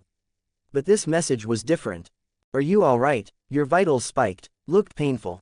CS. I stared at the screen. He was monitoring my vitals. My vitals. Heart rate, probably. Body temperature, maybe more. Things I couldn't conceal, couldn't control, couldn't hide even in the dead of night on an abandoned parking garage. And he'd seen the dream. Or at least, he'd seen what the dream did to me. I typed back slowly, measuring every word. Bad dream. It happens. The reply came after a pause. Longer than usual. Cecil was thinking. You're a terrible liar, but I'll let it go for now. Take care of yourself. You're more useful alive. Useful. There it was. Cecil's favorite word. The word that reduced every superhuman on the planet to a tool, an asset, a variable in an equation only he fully understood. But there was something else in the message too. Something almost concerned. Not about me, about what I represented. A mystery on his doorstep. A variable he couldn't solve. If I died, if my vitals spiked too hard and didn't come back down, he'd lose whatever advantage he thought I represented. At least I'm valuable, I thought grimly. For now. I pocketed the phone and walked to the edge of the parking garage. The city was waking up below me. Car engines turning over, lights flickering on in apartment windows. The ordinary machinery of a world that had no idea how fragile its existence really was. I needed a lab, a real one, somewhere I could analyze the DNA I'd glimpsed in my dream vision, the extra code, the hidden protocol, the cage built into my very cells. I didn't have the equipment for that here. I barely had the knowledge. But I knew where to start looking. The comics had mentioned GDA research facilities, hidden labs, black sites where scientists studied superhuman biology and tried to understand what made beings like Omni-Man tick. Most of them were off limits, heavily guarded, impossible to access without Cecil's approval. But there was one, a smaller facility on the outskirts of the city, barely mentioned, a footnote in one of the later arcs. An old genetics lab that the GDA had decommissioned after a containment breach. By the time the main Invincible story took place, it was abandoned. Forgotten.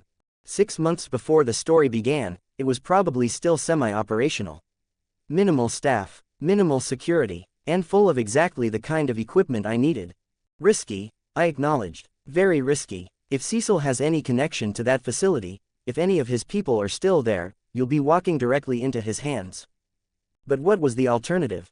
Wait and hope the voice in my dreams volunteered more information.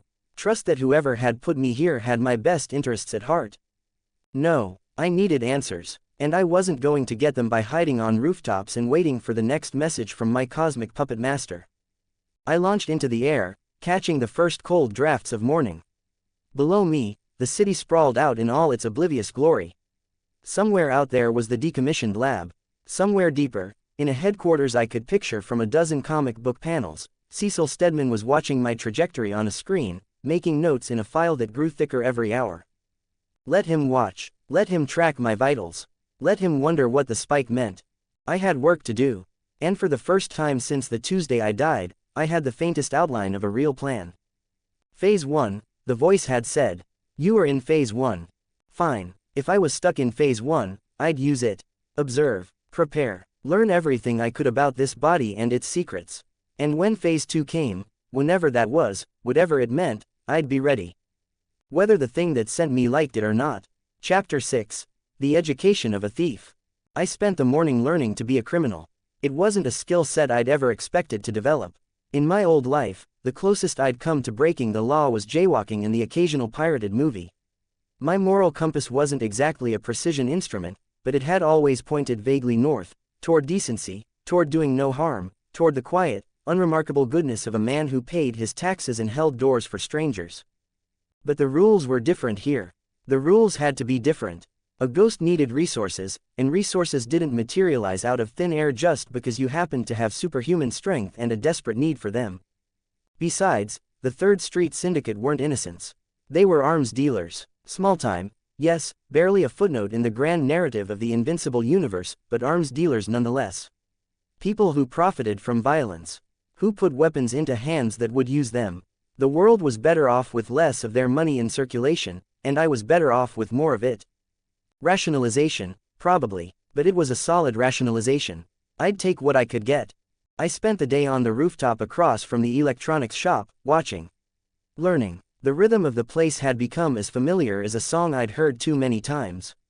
Counter guy, actual name unknown, face permanently set in an expression of mild irritation, arrived at 9 a.m. sharp.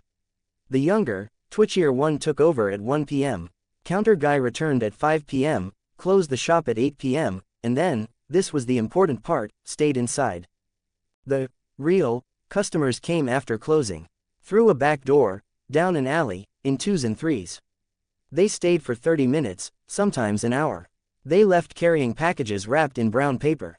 The transactions were quiet and professional and entirely predictable. The syndicate wasn't expecting trouble. Why would they? They were small, insignificant, a single shabby storefront in a neighborhood no one cared about. Superheroes didn't patrol here. The GDA didn't bother with operations this minor. The only threats they'd ever faced were rival gangs and the occasional police shakedown, both of which they'd clearly survived without much difficulty. They'd never faced anything like me. The thought was arrogant. I knew that. I was a man who had crashed into 3 buildings in the past 2 days, who couldn't fly in a straight line half the time, who had exactly 0 combat training and a power set he barely understood. Arrogance was not my friend. But I was also a man with nothing to lose in a body that could punch through concrete. Against a handful of small-time criminals, that was probably enough. At dusk, I flew to the abandoned warehouse I'd found during my earlier scouting. It was one of several I'd marked as potential safe houses, this one slightly more intact than the others, with a roof that was mostly whole and an interior that was mostly dry. I'd stashed a few supplies there: bottled water, some packaged food I'd scavenged from a dumpster behind a grocery store, a blanket I'd found in a donation bin. Tonight, I was there for something else. The warehouse was full of debris, old machinery, broken pallets, the accumulated junk of decades of neglect. Somewhere in the chaos, I'd spotted a motorcycle helmet. Cracked and faded, its visor missing, but structurally intact. I found it buried under a pile of rotted cardboard. Brushed it off, examined it. The thing was ugly, scratched to hell, one side caved in slightly, the original color impossible to determine beneath layers of grime. But it covered my face. Mostly. The missing visor left a gap, but in the dark, in motion, it would be enough. I tried it on. The fit was snug but not uncomfortable. The interior smelled faintly of mildew and old sweat, which was less than pleasant but not fatal. Through the gap where the visor should have been, my eyes stared back at me, still that unsettling color I couldn't quite name, still carrying that weight that didn't match my face. Good enough, I decided. First official costume, a stolen jacket and a garbage helmet. Very heroic. The Guardians would be jealous. The sarcasm was automatic, a defense mechanism, but beneath it, I was nervous. Not about the robbery. The physical act of breaking into a store and taking money was almost laughably simple given my capabilities. No, I was nervous about what the robbery represented. The line I was crossing. The person I was becoming. Ghost, I reminded myself. Not a person, a ghost. Ghosts don't have moral crises. They just haunt. The logic was thin. But it got me out of the warehouse and into the night sky, flying low and fast toward the electronics shop with a cracked motorcycle helmet on my head and a plan that was either brilliantly simple or simply stupid. I came in through the roof. Literally. There was a maintenance hatch, rusted, neglected, clearly unused for years, that gave way with minimal pressure. One sharp pull and the lock snapped like a breadstick. I lowered myself into the dark interior of the electronics shop's back room and stood still for a long moment, listening.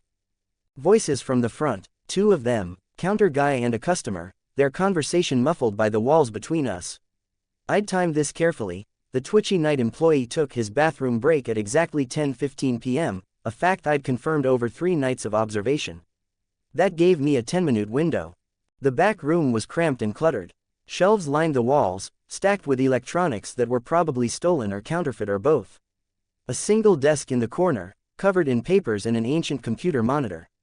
And behind the desk, set into the wall like a gap tooth, a safe. I crossed it in 3 silent steps. Examined the lock. It was electronic, a keypad model, probably mid-range, the kind of thing a small business would invest in and feel good about. In the comics, Mark Grayson would have torn it out of the wall without breaking stride. I didn't need to be that dramatic. I wrapped my fingers around the handle, applied what felt like minimal pressure, and pulled. The locking bolt sheared with a sound like snapping pencils. The door swung open. Inside, stacks of cash. Banded, organized, more than I'd expected from an operation this small. I did a quick mental count, maybe $20,000, give or take. Enough to live on for weeks, maybe months, if I was careful and frugal and didn't develop any expensive habits. I took half. Leaving the rest wasn't about morality, it was about minimizing attention. A completely empty safe would raise alarms. A safe that was mysteriously lighter might be attributed to the night employee or an inventory error. The syndicate would investigate internally before assuming outside interference. At least, that was the theory. The comics hadn't exactly provided detailed instructions on how to rob your friendly neighborhood arms dealers. I was zipping the money into my jacket, an awkward process given the bulk, when my eyes fell on something on the desk. A ledger, leather-bound, slightly worn, the kind of thing a careful man might keep to track transactions he didn't want to put in the computer.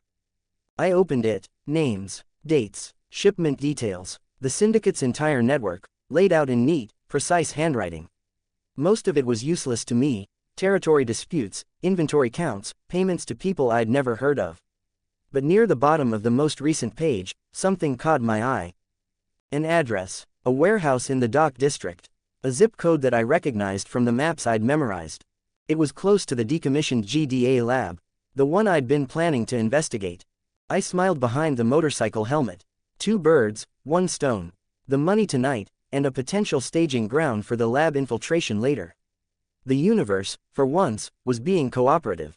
I closed the ledger, left it exactly where I'd found it, and slipped back through the maintenance hatch without making a sound. The night employee was still in the bathroom. The customer in front was still talking. No one had heard a thing. My first crime, in either of my lives, and it had gone perfectly. The thought was slightly nauseating. I pushed it aside. Back on the parking garage rooftop, I counted the money properly. $18,400. A mix of 20s and 50s, mostly used, untraceable. The kind of cash that passed through 100 hands in a week and left no trail. I separated it into 3 stacks, wrapped each in plastic scavenged from a convenience store dumpster, and hid 2 of them in a ventilation shaft near my usual sleeping spot. The third stack, about $2,000, went into my jacket pocket.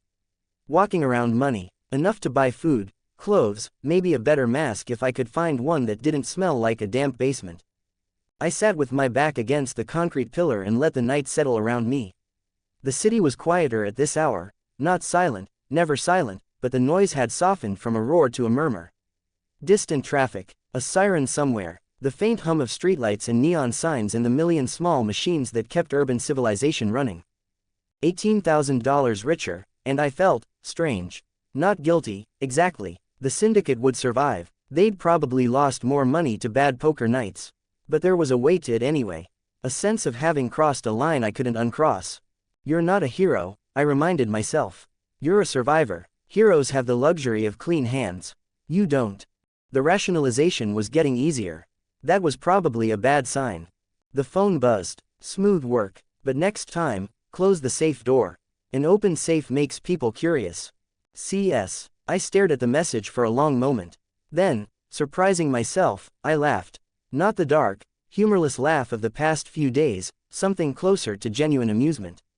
Cecil had watched the whole thing. Of course he had, and his only criticism was that I'd left the crime scene untidy.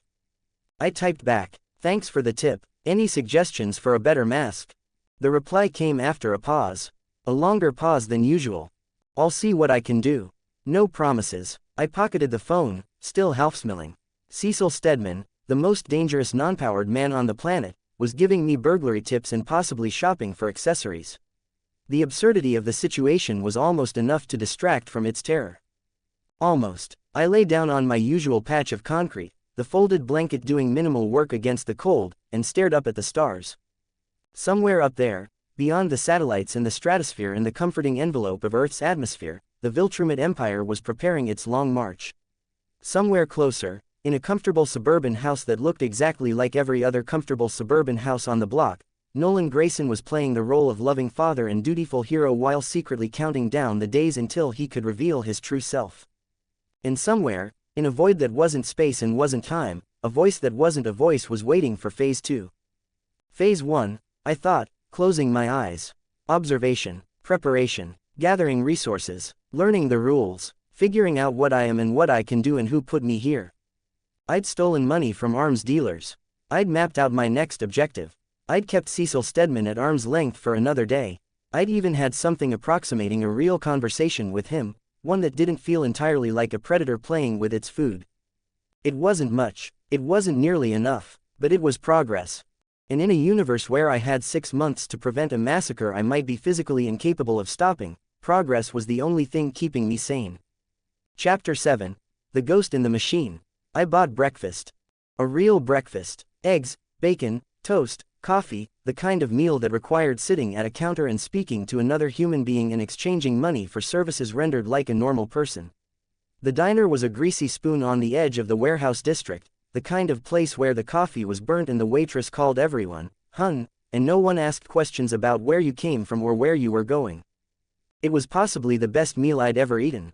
Granted, I'd spent the past several days subsisting on packaged crackers and bottled water and the occasional granola bar scavenged from gas stations, so my standards had adjusted accordingly. But still, hot food, real coffee, the simple, profound pleasure of sitting in a warm place and eating something that hadn't come from a dumpster. I paid with a 20 from my walking around stack and left a tip that was probably too generous for someone trying to stay inconspicuous. The waitress, mid-50s, tired eyes, name tag reading, Dottie, gave me a nod that was almost friendly. "Stay warm out there, hun," she said. "You too." The words felt strange in my mouth. Normal words. Words a person would say. I'd almost forgotten how to do that. I stepped back onto the street, collar up against the morning chill, and for a brief, disorienting moment, I felt almost human. Then I saw the newspaper. It was in a wire rack outside a corner store, the front page facing outward where anyone walking past couldn't miss it. The headline was 3 inches tall, bold black letters on cheap gray paper. Mystery Flyer Saves 3. Hero OR Hoax. Beneath the headline, 2 photographs. The first was a still frame from the shaky phone footage, a dark blur against a background of dust and collapsing concrete, barely recognizable as a human shape. The second was a shot of the rescued workers being loaded into ambulances, their faces pale and shocked, their eyes wide with the look of people who'd seen something they couldn't explain. I bought the paper. And a second one, from a different rack. And then, on impulse, a cheap prepaid phone from the electronics section, not my Cecil phone, but a burner I could use for the internet without worrying about GDA tracking. Though, knowing Cecil, he was probably tracking it anyway. The man probably tracked my bowel movements. I took my purchases to a park bench in a small, neglected square between 2 industrial buildings. Sat down, spread the papers out in front of me, and read. The coverage was extensive. More extensive than I'd expected for an accident that had killed no one and destroyed nothing except an already condemned construction site. But I supposed mysterious flying figures didn't appear every day. Even in a world with superheroes, the guardians of the globe were known quantities. Established, branded, they had action figures and lunch boxes and carefully managed public relations campaigns. I was new, unknown, unbranded. And the media, apparently, was hungry for something new. The first paper took a breathless, almost tabloid approach. Dark Angel OR Dangerous Anomaly. The subheadline asked, before launching into a collection of witness testimonies that ranged from the plausible "he came out of the dust like a rocket, I've never seen anything move that fast," to the absurd "his eyes were glowing red, I swear on my mother's grave." There was a quote from the young worker I'd pulled from the rubble, his name given as Marcus Chen, age 19. I don't know who he was. He just caught the beam. Like it was nothing, and then he was gone. The second paper took a more analytical approach. They'd interviewed some so-called superhuman expert, a professor from a university I'd never heard of, who speculated about power classifications and possible GDA involvement and whether this new figure represented a paradigm shift in the superhuman landscape. The phrase paradigm shift appeared 6 times. The professor clearly had tenure. I folded both papers and set them aside. My coffee was going cold. The burner phone was slow and cheap, but it connected to the internet. I navigated to a few news sites, then, with a sense of entering dangerous territory, to Reddit. The thread was titled, "Anyone else see that flying guy on the news? WTF is he?" It had 3,000 upvotes and 2,000 comments. I scrolled through them, my expression hovering somewhere between amusement and horror. The speculation was wild. He was a new Guardian recruit. He was an alien. He was a military experiment. He was a hoax. He was a collective hallucination brought on by contaminants in the city water supply. He was, according to one deeply earnest commenter, definitely an angel. My aunt saw him and she's never wrong about these things.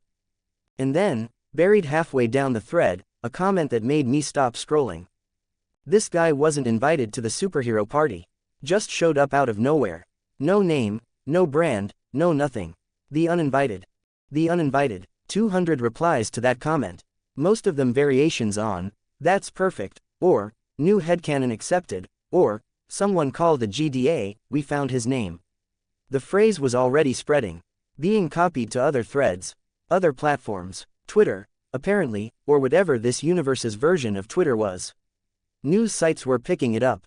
I had been named, by Reddit. My superhero identity, such as it was, had been decided by a stranger on the internet who had no idea how right they were. I wasn't invited to this universe, to this body, to this war. I was the uninvited guest at a party I hadn't wanted to attend. The name fit. It fit so perfectly it was almost funny. Almost. I closed the browser and stared at the gray sky for a long moment. The uninvited. It was better than anything I would have come up with. Better than Cecil's clinical file number. Better than the pretentious, try-hard names that had floated through my head during the sleepless nights on the parking garage roof. Fine, I thought, if I'm going to be a ghost, I might as well be the uninvited. It's accurate, it's memorable, and I didn't have to lift a finger to create it. I pocketed the burner phone and the papers and stood up from the bench. The morning was slipping into afternoon. The sky was still gray, a flat, featureless gray that promised no rain and offered no warmth. The kind of sky that made everything beneath it feel slightly muted, slightly tired. I had a warehouse to scout. The syndicate storage facility, from the ledger. And if it was where I thought it was, half a mile from the decommissioned GDA lab, then my two objectives had just become one. The dock district smelled like salt and rust and diesel fuel. It was the kind of place that existed in every city with a port, a sprawling maze of warehouses and shipping containers and chain-link fences, all of it arranged in a logic that only made sense to the people who worked there. Cranes loomed against the gray sky like skeletal birds. Ships sat heavy in the water, their cargo being loaded and unloaded by crews who moved with the practiced efficiency of long practice. The syndicate's warehouse was on the eastern edge of the district, near the older, less used docks. It was unremarkable: corrugated steel, a single loading bay, a faded sign that might once have displayed a company name but was now too weathered to read. Security was minimal: a chain on the gate, a single camera above the loading bay door. No guards, at least not during the day. I circled it twice from the air, high enough to be mistaken for a bird, and then landed on the roof of a neighboring warehouse to observe. The camera was live, I could see the tiny red light blinking. The chain was thick but defeatable with minimal effort. The loading bay door was the real barrier, reinforced steel, probably motorized, definitely alarmed. But there was a smaller door on the side, the kind of thing an employee might use to slip in and out without opening the main bay. And above that door, almost invisible in the grime and shadow, a ventilation grate. I smiled. If I had a signature move, ventilations were becoming it. But the warehouse itself wasn't the objective, not yet. It was a bonus, a secondary location. The real prize was half a mile north, visible from this rooftop if I squinted through the haze of salt and industrial smog. The decommissioned GDA lab. From the outside, it didn't look like much. A low, windowless building surrounded by a fence that had probably been electrified once but now sagged in places, rusted and broken.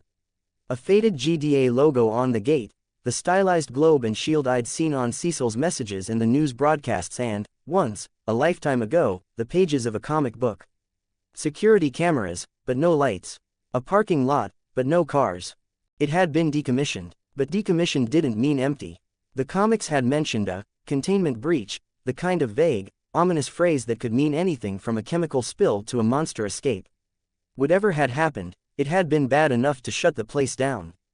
But the equipment might still be inside. The lab equipment, the analysis tools, the things I needed to understand what was buried in my DNA. I made a mental note of the patrol patterns, non-existent, and the camera placements, minimal, and the fence conditions, easy, and then I flew back toward the city center, already sketching the outline of a plan. 2 birds, 1 stone. The warehouse would be my forward base. The lab would be my objective. And if I was very careful, very quiet, and very lucky, I might just get answers without anyone, Cecil included, knowing I'd been there. That evening, I implemented the rotation system. 3 locations, rotating every 48 hours. The industrial warehouse from my first night of freedom. The parking garage rooftop, which was still my most central and easily accessible position. And the half-collapsed building near the docks, which would serve as my forward base for the warehouse and lab operations. It wasn't comfortable, it wasn't stable, it was, by any reasonable standard, a miserable way to live. But it was mobile, unpredictable, a pattern within a pattern that would take Cecil's analysts at least a few days to map. And I was starting to need less sleep. Not dramatically less, I wasn't at the 20 minutes a day level that full Viltrumites were supposed to achieve. But 5 hours seemed to do what 8 hours had done in my old body. The hybrid physiology was settling in, adapting, optimizing. Good, I thought, settling onto the cold concrete of my new sleeping spot, a corner of the half-collapsed building that was partially sheltered from the wind. The sooner this body stops feeling like a rental, the better. The burner phone came out. I checked the news, more coverage of the uninvited, including an op that questioned whether rogue superheroes should be regulated, and then, against my better judgment, I navigated back to Reddit. The thread had exploded, 5,000 upvotes, a dozen drawings, someone had made fan art, an imagined version of the uninvited in a dark suit, no cape, a helmet that covered everything but the eyes. Another drawing was more creative, wings. Actual wings, like some kind of avenging angel. This is absurd, I muttered out loud, scrolling past a comment that speculated about my tragic backstory. Absolutely absurd.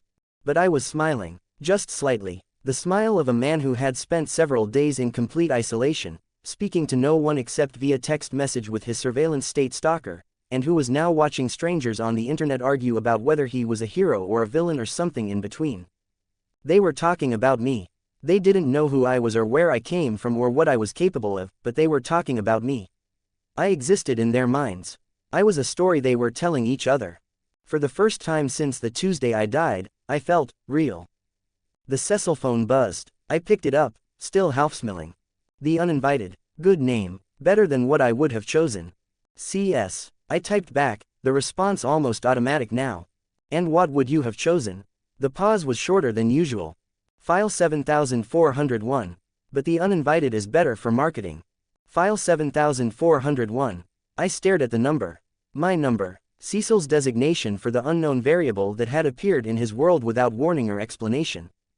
I was a file, a number, a problem to be categorized and analyzed and, eventually, solved.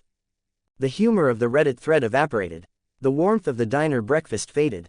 I was back to being what I'd been since the moment I woke up in this universe, a ghost with a target painted on his back, being tracked by forces he couldn't see and couldn't stop. Let him have his file, I told myself, turning off the phone and settling deeper into my corner. Let him have his satellites and his analysts and his contingency plans. He doesn't know what I am. He doesn't know what I know. And as long as I stay one step ahead, he never will. The wind off the water was cold and sharp. The distant cranes of the dock district creaked and groaned in the darkness. And the uninvited, File 7401, ghost, thief, accidental hero, closed his eyes and dreamed of nothing at all. Chapter 8. First Blood. The night was cold and I was in the wrong place at the wrong time. Which, looking back, was becoming something of a habit. I was flying low over the industrial district, heading toward a new sleeping spot I'd identified earlier that day, an old office building on the suburban edge of the city, abandoned after some corporate bankruptcy, its top floor reasonably intact and its windows facing away from any major roads. The route took me through the oldest part of the dock district, a maze of rusted containers and condemned warehouses that even the syndicate hadn't bothered to claim. That was when I felt it. Not a sound, not a sight, a feeling, the distinct, prickling at the back of the neck sensation of being watched. And not from above, not the cold, satellite-borne surveillance I'd grown almost accustomed to. This was coming from ground level, from the shadows between 2 warehouses directly below me. I dropped, fast, not the controlled, graceful descent I'd been practicing, but a sharp, instinctive dive that put me on the ground in less than a second. I pressed myself against the corrugated steel wall of the nearest warehouse and listened. Voices. Low, terse. The kind of voices people used when they were doing something they didn't want anyone to overhear. I should have left. Every rational instinct, and I did have them, buried somewhere beneath the impulse control problems, screamed at me to fly away, to find another route, to avoid whatever was happening in the shadows ahead. I was a ghost. Ghosts didn't investigate. Ghosts didn't get involved. But I was also curious. Curious and tired and still buzzing with the strange, restless energy that had become my default state. And some part of me, the part that had read too many comics and absorbed too many narratives about what happened when heroes ignored their instincts, wanted to know what was happening in the dark. So I moved, quietly, keeping to the shadows, edging along the warehouse wall until I could see the gap between the buildings. It was a weapons deal. Classic. 3 figures standing around a crate that had been pried open, its contents glinting dully in the thin light of a single flickering bulb overhead. Military-grade rifles. I recognized the shapes from the comics, from background panels and establishing shots of the arms deals that fueled half the conflict in Invincible's world. But the weapons weren't the problem. The weapons were ordinary. The people, on the other hand, were not. The biggest one, a man built like a refrigerator with fists, was clearly enhanced. You could tell by the way he stood, the way his weight settled, the way the concrete beneath his feet had cracked in a pattern that suggested he hadn't been careful about where he stepped. Super strength. Low level, probably. Enough to lift a car but not a building. The woman beside him was harder to read. Slight, twitchy. Her head was moving constantly, scanning the darkness in a way that was too fast, too precise. Enhanced senses. Great. The worst possible kind of opponent for someone trying to be stealthy. And the third, a wiry man with hands that crackled faintly, even at rest, with arcs of electricity, was holding the payment. Envelopes of cash that he was counting out onto the crate while the other 2 watched. 3 enhanced criminals, armed, doing a deal in a dark alley. And I was standing 30 feet away with a cracked motorcycle helmet in my jacket and no plan whatsoever. Time to leave, I decided. Quietly, carefully, before. There's someone watching us. The woman's voice was sharp and certain. Her head snapped in my direction with an accuracy that left no room for doubt. She couldn't see me yet. I was too deep in the shadows, but she didn't need to see. She could hear me, or smell me, or sense my body heat. Whatever her gift was, it had just made me. The big man turned. The electric man stopped counting money. 3 pairs of eyes stared into the darkness where I was standing. "Come out," the woman said. Her voice was almost bored. "We know you're there." I had approximately 2 seconds to make a decision. Running was an option. I could launch myself straight up, disappear into the night sky before they could react. But that would leave them knowing someone had been here, someone who could fly, who moved fast, who might be connected to the mysterious figure all over the news. The last thing I needed was enhanced criminals selling information about me to whoever would pay.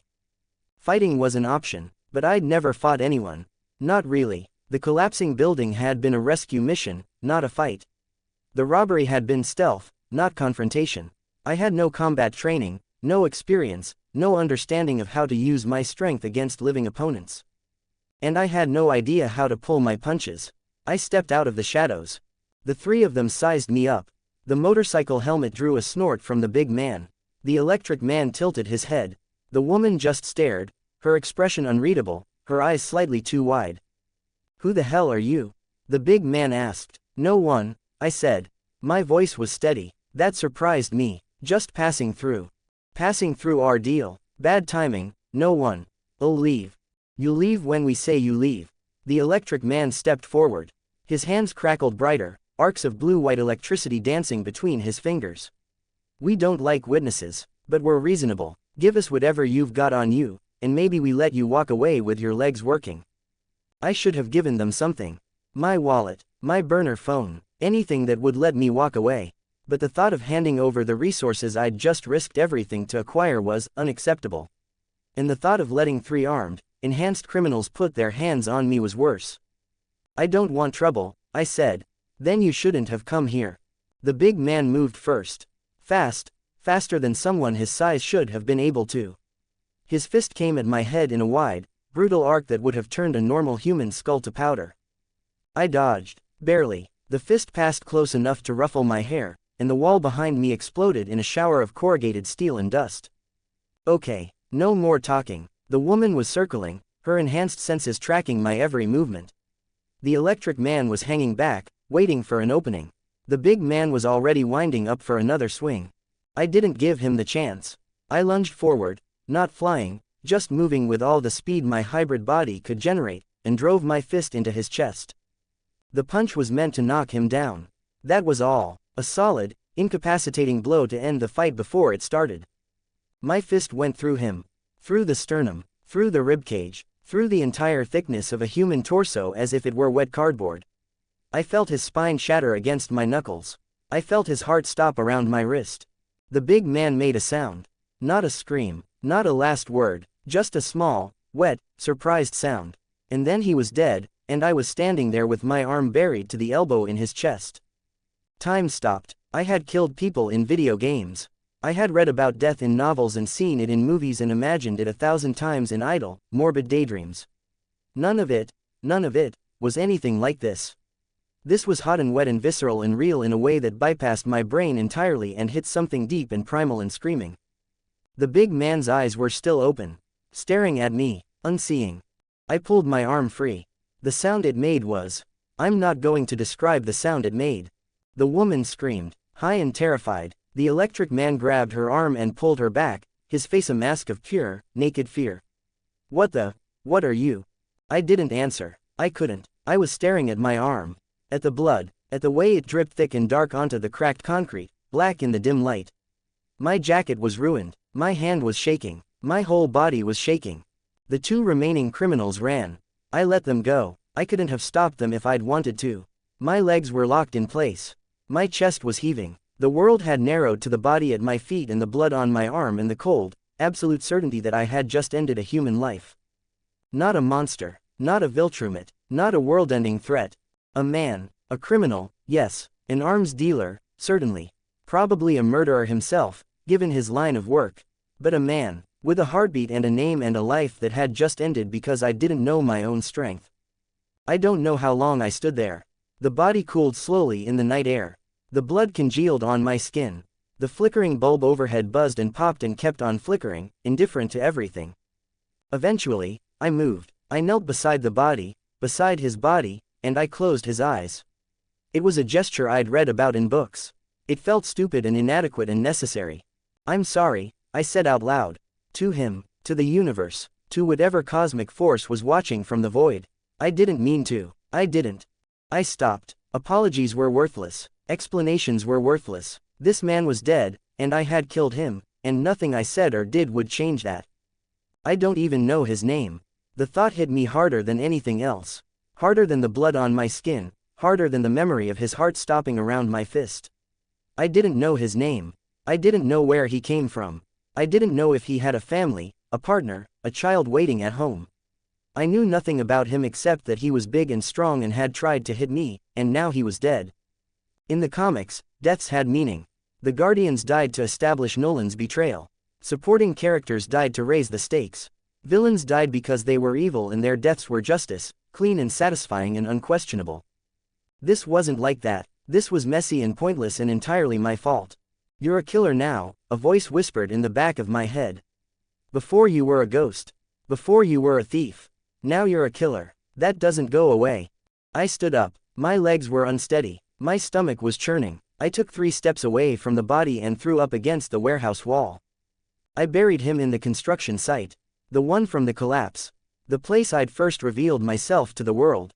It seemed fitting, in a dark, poetic way I wasn't fully equipped to analyze. The rubble made the digging easy. My hands tore through broken concrete and twisted rebar like they were made of something harder than steel, and the existing chaos made a fresh grave invisible. I laid him at the bottom of a pit 8 feet deep and covered him with soil. Packed it down, arranged a few chunks of rubble on top so it would look like the rest of the site. No marker, no words, just a silent, invisible grave in a place no one would ever look. It took an hour. It felt like minutes. It felt like days. When it was done, I flew to my new sleeping spot, the abandoned office building on the edge of the city. The top floor was dark and cold and empty, just as I'd left it. I sat down against the wall, stared at my hands. The blood had dried, caked under my fingernails, traced dark lines in the creases of my palms. I should have washed it off. I couldn't make myself move.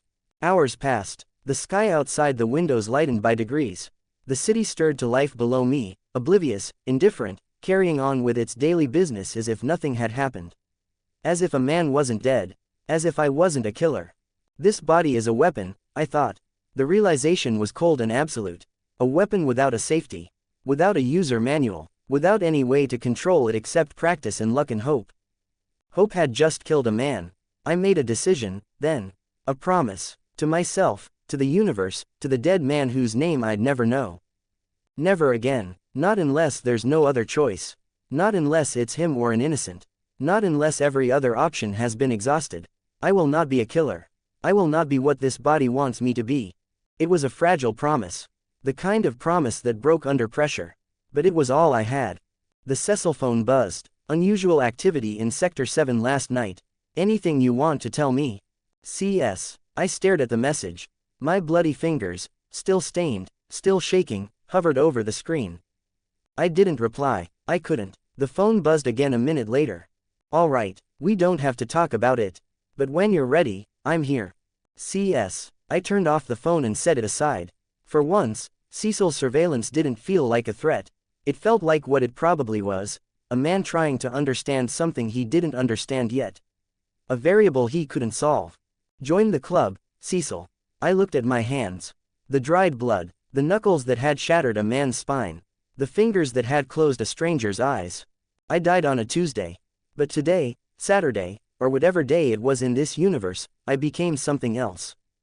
I became a killer, and I didn't know if I could live with that. Chapter 9. The Red Line. I didn't sleep. The sun rose over the city, pale and distant behind the gray winter clouds, and I watched it happen from the window of the abandoned office building. Sat against the wall, eyes open. The blood on my hands had dried hours ago, crusted into the creases of my palms and under my fingernails, dark and flaking. I hadn't moved to wash it off. Moving felt like an admission that the world was still turning, that time was still passing, that I was expected to continue existing in a universe where I had just ended someone else's existence. Eventually, I stood. The building had a utility sink in what used to be a break room, cracked porcelain, rust-stained, but the water still ran. Cold, shockingly cold. I held my hands under the stream and watched the blood dissolve. Watched it spiral down the drain in thin pink threads until the water ran clear. But my hands still felt dirty.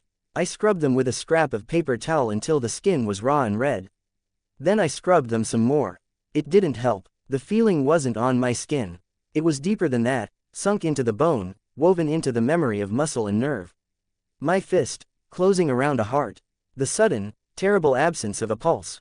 The weight of a body collapsing against my arm. I turned off the water and stood in the silence of the break room, dripping, shivering slightly even though the cold didn't bother this body the way it should. I killed a man. The words had been running through my head all night. A loop, a mantra, a punishment. I couldn't stop them, didn't want to stop them. Stopping them felt like letting myself off the hook. And I didn't deserve to be let off the hook. I killed a man. His name was, I don't know his name. I will never know his name.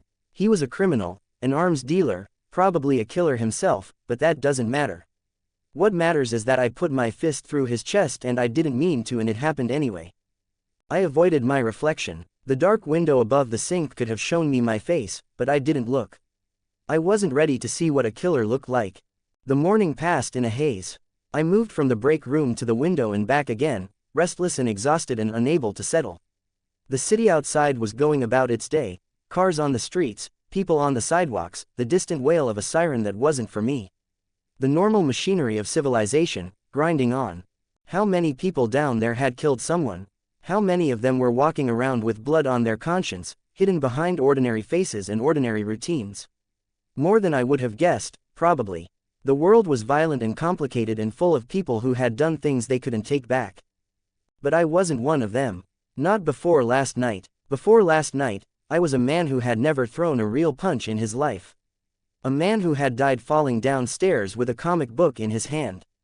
A man whose worst crime was pirating movies and leaving bad tips at restaurants. Now I was a killer. The word felt foreign in my head.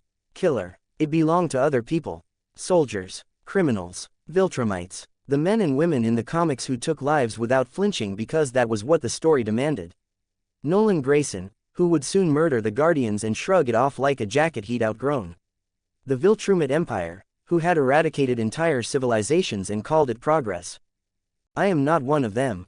The thought rose up, sharp and fierce and desperate. I am not a Viltrumite.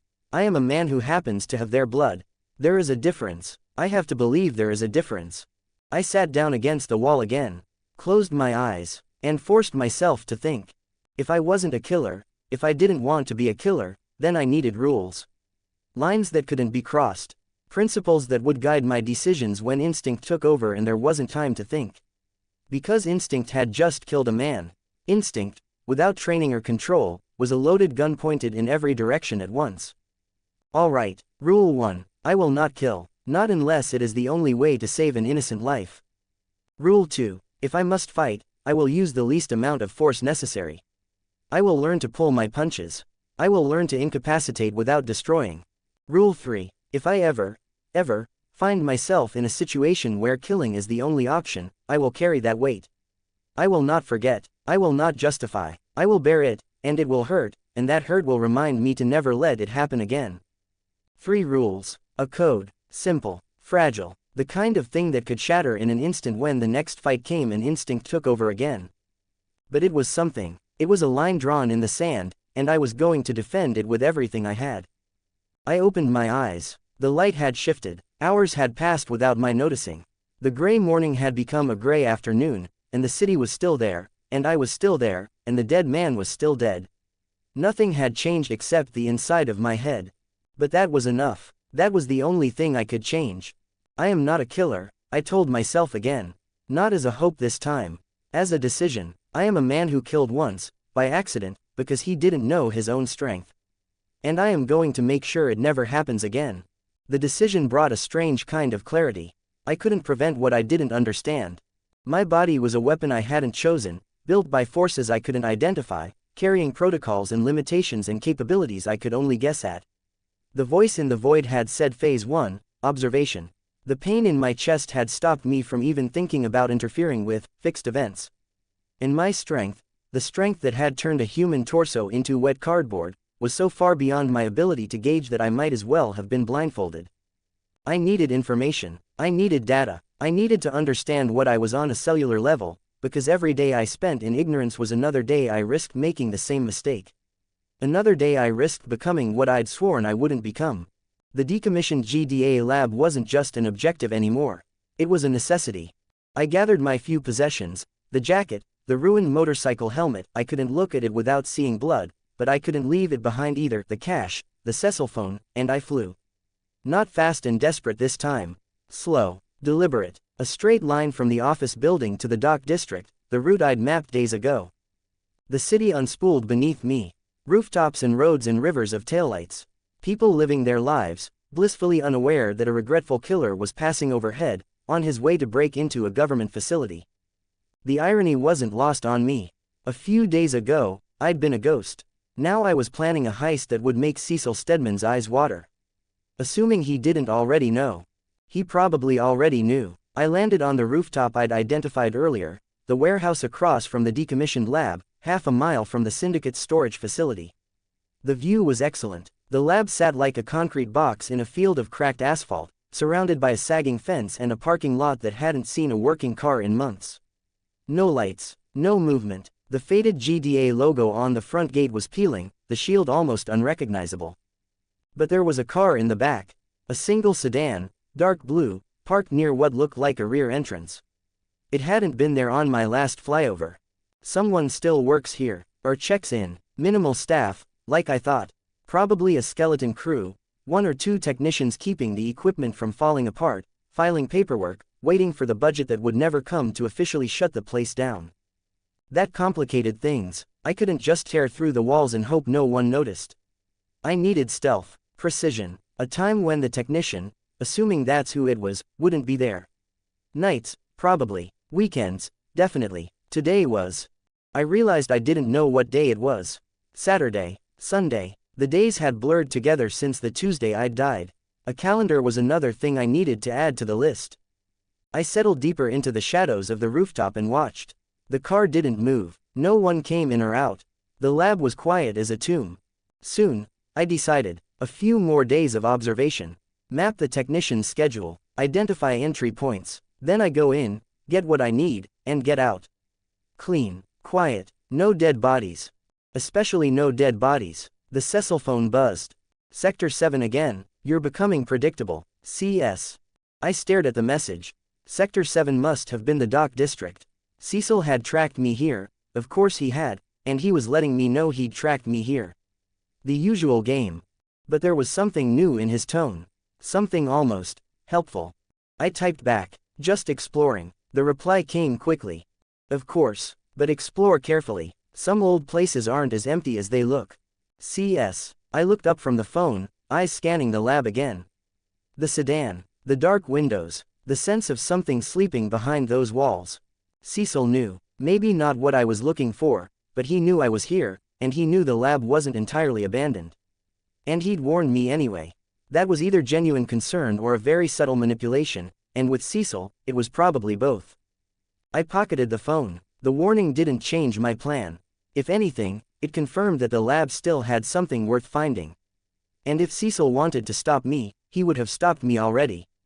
The man didn't drop hints when he could drop a containment team. So why was he helping?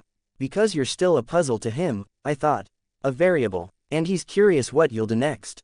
You're more useful as a source of data than as a prisoner. Fine, let him watch, let him collect his data.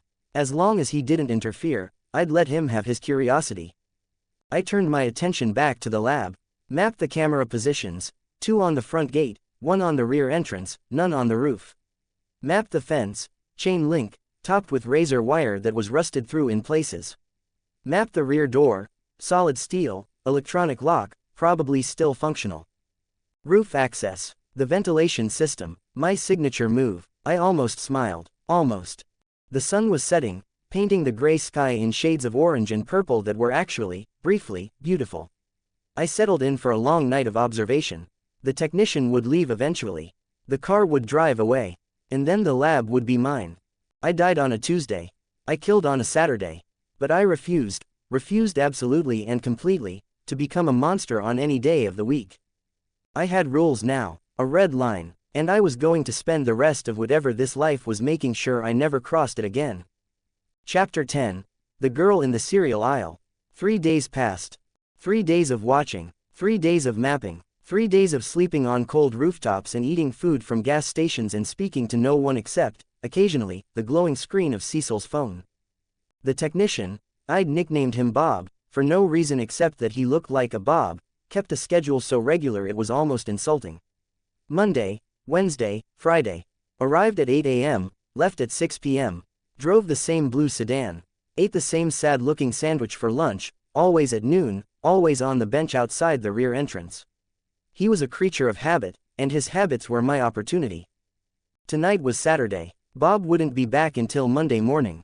The lab was empty, dark, and waiting. But before I could break into a government facility, I needed supplies. Real supplies. A flashlight, a backpack to carry whatever I found. Gloves that didn't have blood caked into the seams. Maybe, if I was feeling particularly optimistic, some food that wasn't packaged in plastic and designed to survive a nuclear winter. I flew to the suburbs. The kind of sprawling, generic suburb that existed in every universe, where the big box stores clustered together like herd animals and the parking lots stretched for acres in every direction. I landed in an alley behind a supermarket, pulled my jacket collar up to hide as much of my face as possible, and walked through the automatic doors like a normal person. The fluorescent lights were blinding after days of shadows and moonlight. The music was aggressively cheerful. The sheer normality of the place, shopping carts and price tags and a toddler throwing a tantrum in the cereal aisle, hit me like a wave. A week ago, this was my life. The mundane, comfortable, boring life of a man who never worried about anything more dangerous than a late credit card payment. Now I was buying burglary supplies. The cognitive dissonance was almost funny. Almost. I grabbed a backpack, basic black, no logos, and a flashlight and a pair of work gloves from the hardware section. Then I wandered toward the food aisles, because apparently Viltrumite hybrids still needed to eat, and I was tired of gas station granola bars. That was when I saw her. Red hair, not the dyed, artificial red of a bottle, the real thing. The kind of color that caught the fluorescent light and made it look warm.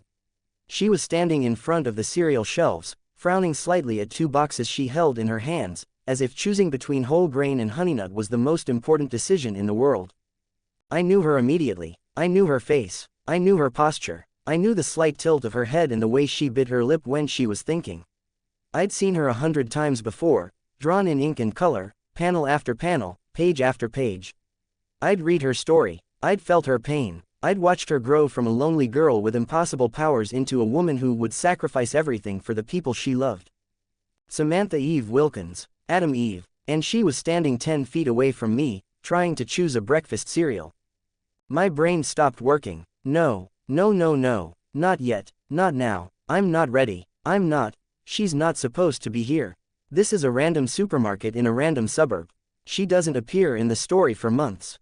She doesn't meet. She's not supposed to meet anyone like me. This is wrong. This is all wrong. She looked up. I'd been staring. Of course I'd been staring.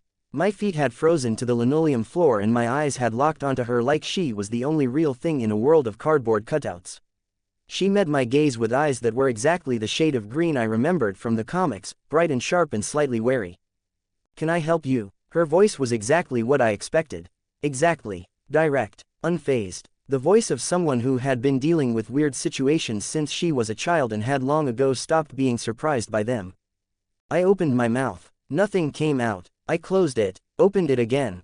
I said, brilliantly. Her eyebrow rose. The wary look softened slightly, replaced by something that might have been amusement. Are you okay? Yeah, yes, sorry. The words came out in a rush, tripping over each other. I was just. You looked. I thought you were someone else. It was a terrible lie. I was a terrible liar. And she clearly knew it. Right, she said, drawing the word out. Someone else. In the cereal aisle. At 9 o'clock at night. I like cereal. The corner of her mouth twitched. Clearly. I should have left. I should have turned around and walked away and not looked back. Every rational instinct, the same instincts that had almost gotten me killed in a dark alley 3 days ago, screamed at me to abort, to retreat, to put as much distance between myself and this girl as possible. But I didn't move, and she didn't move, and the silence stretched between us like a bridge neither of us had asked for. She held up the 2 cereal boxes. Which one? What? Which one would you recommend? I've been standing here for 5 minutes. I can't decide. I stared at the boxes. One was a sugary monstrosity with a cartoon mascot and enough artificial coloring to paint a car. The other was a joyless brown brick that promised fiber and heart health and absolutely no pleasure whatsoever. That one, I said, pointing at the sugary one. Her eyebrow rose again. Not the healthy one. Life's too short for bran flakes. She laughed. A real laugh, surprised and genuine. I can't argue with that. She put the healthy box back on the shelf. So you're not from around here. It wasn't a question. I shook my head. Where are you from? Far away. The answer came too fast. Too guarded. Her eyes sharpened. That's vague. I'm a vague kind of person. Clearly. The silence returned. She was studying me now, her head tilted slightly, her expression unreadable. I knew what she was seeing. A stranger in a dark jacket, standing stiff as a board, radiating awkwardness like a space heater. Nothing about me was natural. Nothing about me was normal. And yet she wasn't walking away. I'm Eve, she said, shifting the cereal box under her arm and extending her hand. The motion was so normal, so ordinary, that it caught me completely off guard. I shook her hand. Her grip was warm and firm and human and, for reasons I couldn't articulate, completely devastating. Nice to meet you, Eve, I said. And then, because the silence demanded a name and I hadn't prepared one, I'm still figuring that out. She blinked. Your name? You're still figuring out your name? Long story. I've got time. The cereal can wait. I almost smiled. Almost. It's not a very interesting story. I'll be the judge of that. She waited. The music played on. The toddler in the next aisle had stopped crying. The world had gone very quiet, as if it was holding its breath. I'm not from around here, I said finally. And I'm still figuring out what that means. Who I am, what I'm supposed to do. Everything. Her expression didn't change, but something in her eyes did, a flicker of recognition. Of understanding. I know what that's like. Do you? Yeah. She looked down at the cereal box in her hand, then back up at me. More than you'd think. We stood there for another beat, 2 strangers in a fluorescent lit limbo. Then she smiled. a real smile, warm and slightly crooked, and said, "Well, mysterious cereal aisle guy, good luck figuring it out." "You too." She walked past me toward the checkout, her red hair swinging behind her. I watched her go. Every cell in my body was vibrating with the urge to follow her, to say something else, to not let this moment end. But I didn't. I couldn't. She was Eve, Adam Eve, one of the most powerful beings on the planet, and one of the most vulnerable. She had a story ahead of her, a hard one, a painful one, and I knew every beat of it. I knew the choices she'd make and the people she'd love and the sacrifices she'd endure. And I had no right to interfere with any of it. She's not yours to know, I told myself. She's not yours to save. She's not yours. It didn't help. I paid for my supplies with shaking hands. The cashier looked at me strangely but said nothing. I walked out into the cold night air and stood in the parking lot for a long, stupid moment, staring at the automatic doors as if they might open again and she might walk back through them. She didn't. That was Eve, I thought, still struggling to process it. That was actually Eve. I just spoke to Eve. I made her laugh. I shook her hand. And I'm never going to let that happen again. It was the right decision. The smart decision. The only decision that made sense for a ghost who couldn't afford personal connections, couldn't afford complications, couldn't afford to let anyone get close enough to notice the blood on his hands. But the decision hurt anyway. More than I expected. More than I had any right to feel. I flew back to the dock district in silence. The supplies were heavy in the new backpack. The lab was waiting. The plan was in motion. But all I could think about was red hair and green eyes and a laugh that had caught me completely off guard. I landed on the rooftop across from the lab and forced my brain back into operational mode. The building was dark. The parking lot was empty. Bob's blue sedan was gone, and it wouldn't return until Monday. I had 36 hours to infiltrate, search, and disappear. Focus, I commanded myself. Focus on the mission. Focus on the DNA. Focus on the answers you need.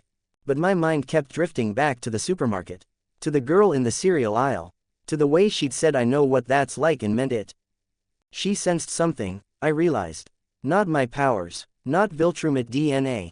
But something. The same thing I sensed in her. The weight of secrets. The loneliness of being different. She saw me, and she recognized something familiar. The thought was terrifying. And exhilarating. And deeply, profoundly inconvenient. The Cecil phone buzzed. "Get anything good at the store?" CS. I stared at the message. Of course he knew. Of course he'd watched me wander through the supermarket like a lost puppy, buying burglary supplies and having an existential crisis in the cereal aisle. The man probably had a satellite feed of the whole thing, complete with commentary. I typed back, "Cereal. The bad kind." The reply came instantly. "I'll send you money for the good kind next time. CS." I didn't reply. I was too tired, too wired, too tangled up in thoughts of red hair and green eyes and the impossible weight of knowing someone's future before they'd lived it. This man knows what I ate for breakfast. He knows every move I make. And yet, the best moment of my week was a smile from a girl in a supermarket. This world is strange, I am strange, and I am not ready for any of this. But ready or not, the lab was waiting. The answers were waiting, and I had 36 hours before Bob came back. I pulled on the new gloves, checked the flashlight, took a deep breath. Time to go to work. Chapter 11. The Spider at the Center. I was halfway out the door, or off the water tower, technically, when Cecil changed everything. Saturday night. The lab was dark. Bob the technician wouldn't return until Monday morning. I had my backpack, my flashlight, my gloves, and 36 hours of guaranteed solitude to tear every secret out of that building. Then the phone buzzed. Not the usual short vibration of a text. A longer one. A message that clearly had weight before I even read the words. "Time to talk. Face to face. Not at a GDA facility. I'm sending someone I trust. If you don't show, I'll assume our arrangement is off. No hard feelings. But no more leniency either. CS." I stood on the narrow maintenance platform of the water tower, the cold wind cutting through my jacket, staring at the glowing screen. The lab was 6 miles east. Bob's empty parking lot was waiting. The answers I'd been chasing since the dream in the parking garage were so close I could almost feel them. And now Cecil wanted to talk. Now, at 11 o'clock on a Saturday night. He knows, I thought immediately. He knows I'm about to break into the lab. This is a test. If I ignore him and go anyway, the month of freedom he's been hinting at evaporates. But if I went to the meeting and it was a trap, If Cecil had finally decided I was more trouble than I was worth, I'd lose the window. Bob would come back on Monday, and my clean 36 hours would shrink to nothing. I read the message again. I'm sending someone I trust. Not a strike team, not an ambush, a conversation. Cecil's favorite weapon was information, not force. If he wanted me dead or captured, he wouldn't announce it first. I typed back. Where? Old Grand Central Station, East Platform, 11 a.m. tomorrow. It's public. Busy enough to make you comfortable. Or as comfortable as you can be, given the circumstances. CS. 11 in the morning. That gave me 12 hours. Enough time to think. Enough time to plan. The lab would have to wait. The old train station had been converted into a market at some point in the past decade. The original architecture was still there, vaulted ceilings, marble columns stained by decades of steam and neglect, but the platforms had been taken over by vendors selling everything from handmade jewelry to sizzling street food. The air smelled of spices and old stone. The noise was constant. Haggling, laughter, the clatter of carts on cracked tile. Crowded, chaotic, hard to surveil with anything less than a full team. Cecil had chosen well. I arrived at 10:30, circled the perimeter, mapped the exits, and positioned myself on a bench near the east platform with my back to a pillar and my sidelines clear in 3 directions. If this was a trap, I wanted to see it coming. He arrived at exactly 11. Not Cecil. I'd known it wouldn't be Cecil. The spider at the center of the web didn't leave his office for first meetings. Instead, he sent a surrogate. A man in his mid-50s, gray hair cropped short, wearing a dark suit that was well made but not ostentatious. He carried a paper cup of coffee and moved through the crowd with the unhurried calm of someone who had been doing this work for decades. When his eyes found mine, he didn't react. He simply walked over, sat down on the bench beside me, and took a sip of his coffee as if we were old acquaintances meeting for a casual chat. "Director Stedman sends his regards," he said. His voice was smooth and unremarkable. "I'm sure he does. He's been following your progress with great interest." "I'm sure he has." The man smiled, a small, professional expression that didn't reach his eyes. "You're not making this easy." "I'm not trying to." He took another sip. The gesture was ordinary, deliberately ordinary, a technique designed to disarm, to lower defenses, to make secrets slip out unbidden. I recognized it from the comics. Cecil's people were trained in a dozen subtle arts of manipulation. "We're not here to threaten you," the man said. The director wanted me to make that clear. "We're here to offer an arrangement." "An arrangement, cooperation. You have abilities we don't fully understand. You've demonstrated unorthodox knowledge. Director Stedman believes you could be an asset. He's willing to provide resources, protection, and a degree of operational freedom in exchange for information." Here it was. The pitch. I'd known it was coming eventually. Cecil's entire surveillance campaign had been leading to this moment, the soft approach, the velvet glove, the offer that was just reasonable enough to be dangerous. "What kind of information? Who you are, where you came from, how you know the things you know." I'd prepared for this. Lying to Cecil outright was suicide. He had a nose for falsehood that bordered on supernatural. But telling the truth was impossible. "Hello, I'm from another universe where you're all comic book characters." That would end with me in a padded room, or worse. So I'd crafted a compromise. A lie wrapped around a kernel of truth. "I don't know who I am," I said.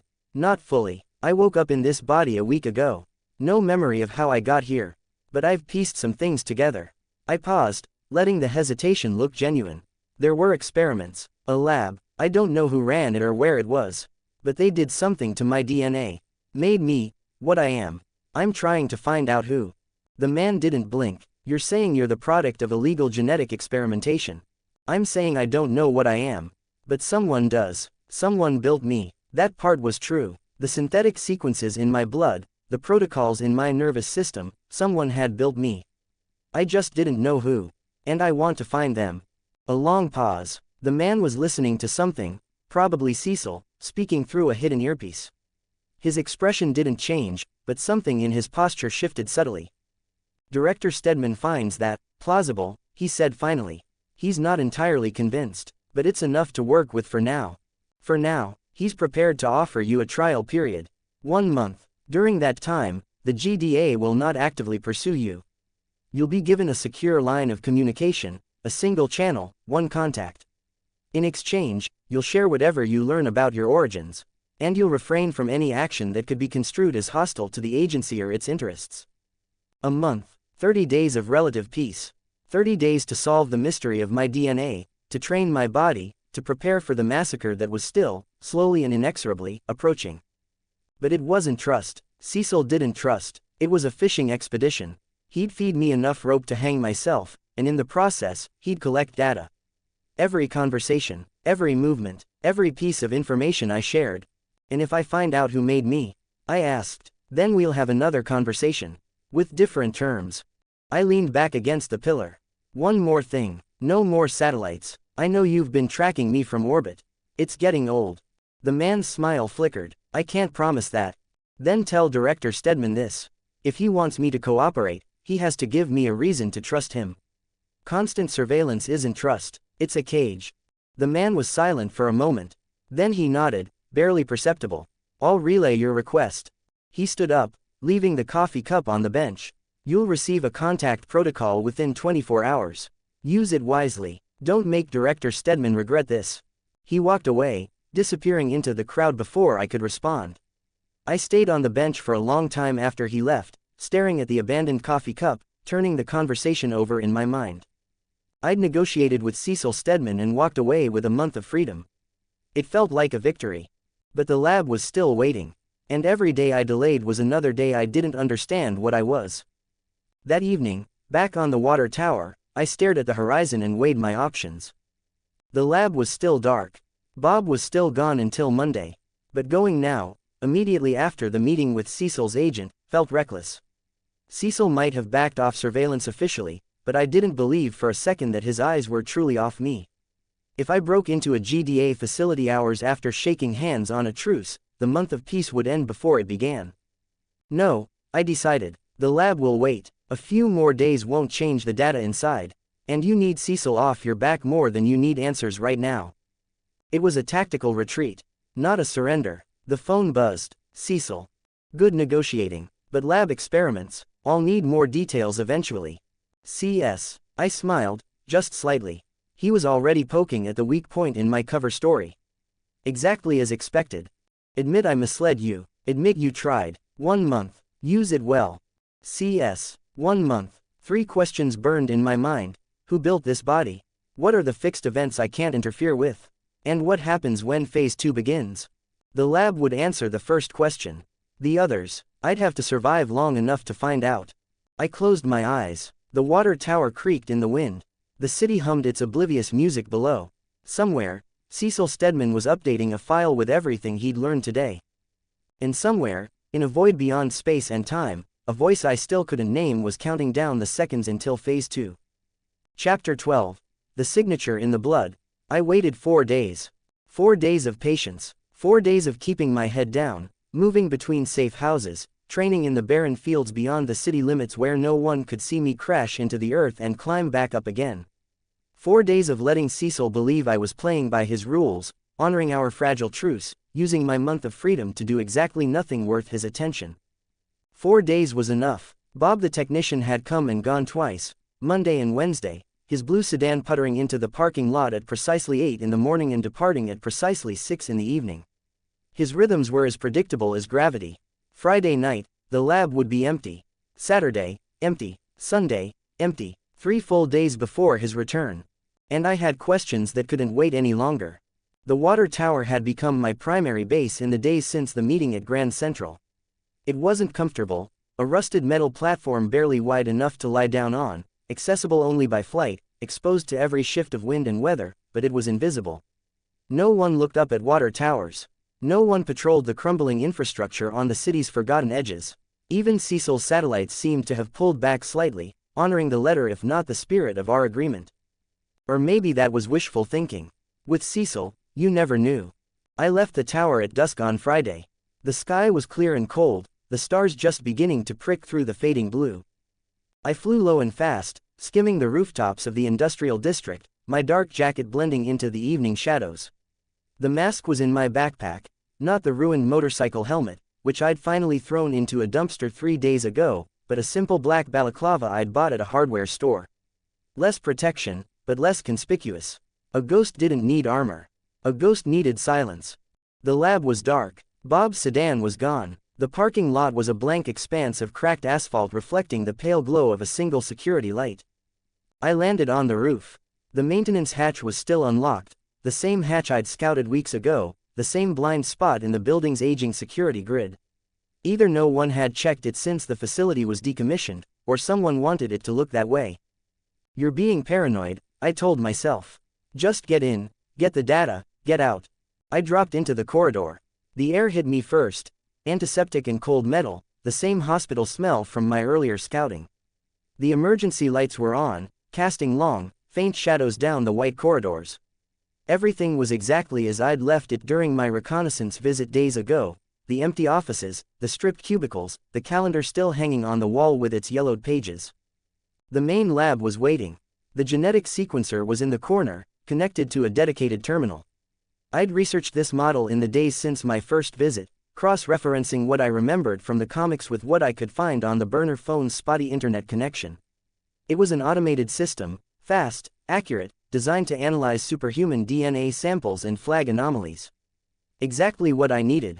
I pulled a sterile lancet from the supply drawer, pricked my index finger, and fed a sample slide into the machine. The progress bar appeared, estimated time, 12 minutes. I waited. 12 minutes in a dark lab, alone with the hum of refrigerators and the distant tick of cooling metal. I spent them staring at the progress bar and trying not to think about anything except the data about to appear on the screen. Not the girl in the cereal aisle. Not the dead man in the alley. Not the voice in the void or the pain in my chest or the countdown that was always running in the back of my mind. Just the data, just the answers. The machine beeped. I leaned forward and read. The first section was expected. Viltrumite DNA, hybridized with human genetic material. That much I'd already guessed from the way my body moved, healed, and defied every law of physics I'd grown up with. But the ratio was wrong, 50-50, balanced on a knife's edge. Natural hybrids favored one parent species over the other. A perfect split meant someone had engineered the balance deliberately. The second section was the revelation. There were sequences in my genetic code that didn't match human DNA. Didn't match Viltrumite DNA. Didn't match any terrestrial or extraterrestrial species in the machine's extensive database. They were synthetic, artificially constructed strands woven into my double helix with a precision that made the rest of my genome look like nature's rough draft. And one of those sequences was active. A biological protocol embedded directly into my cells. The machine's analysis was tentative, but the function was clear: motor inhibition in response to specific temporal spatial triggers. Translation. Something in my body could shut me down if I tried to interfere with certain events. Do not interfere with fixed events. The voice in the void. The dream in the parking garage. The pain that had lit my chest on fire when I'd even thought about intervening in the massacre. It was real. It was all real. And it was written into my DNA like a commandment.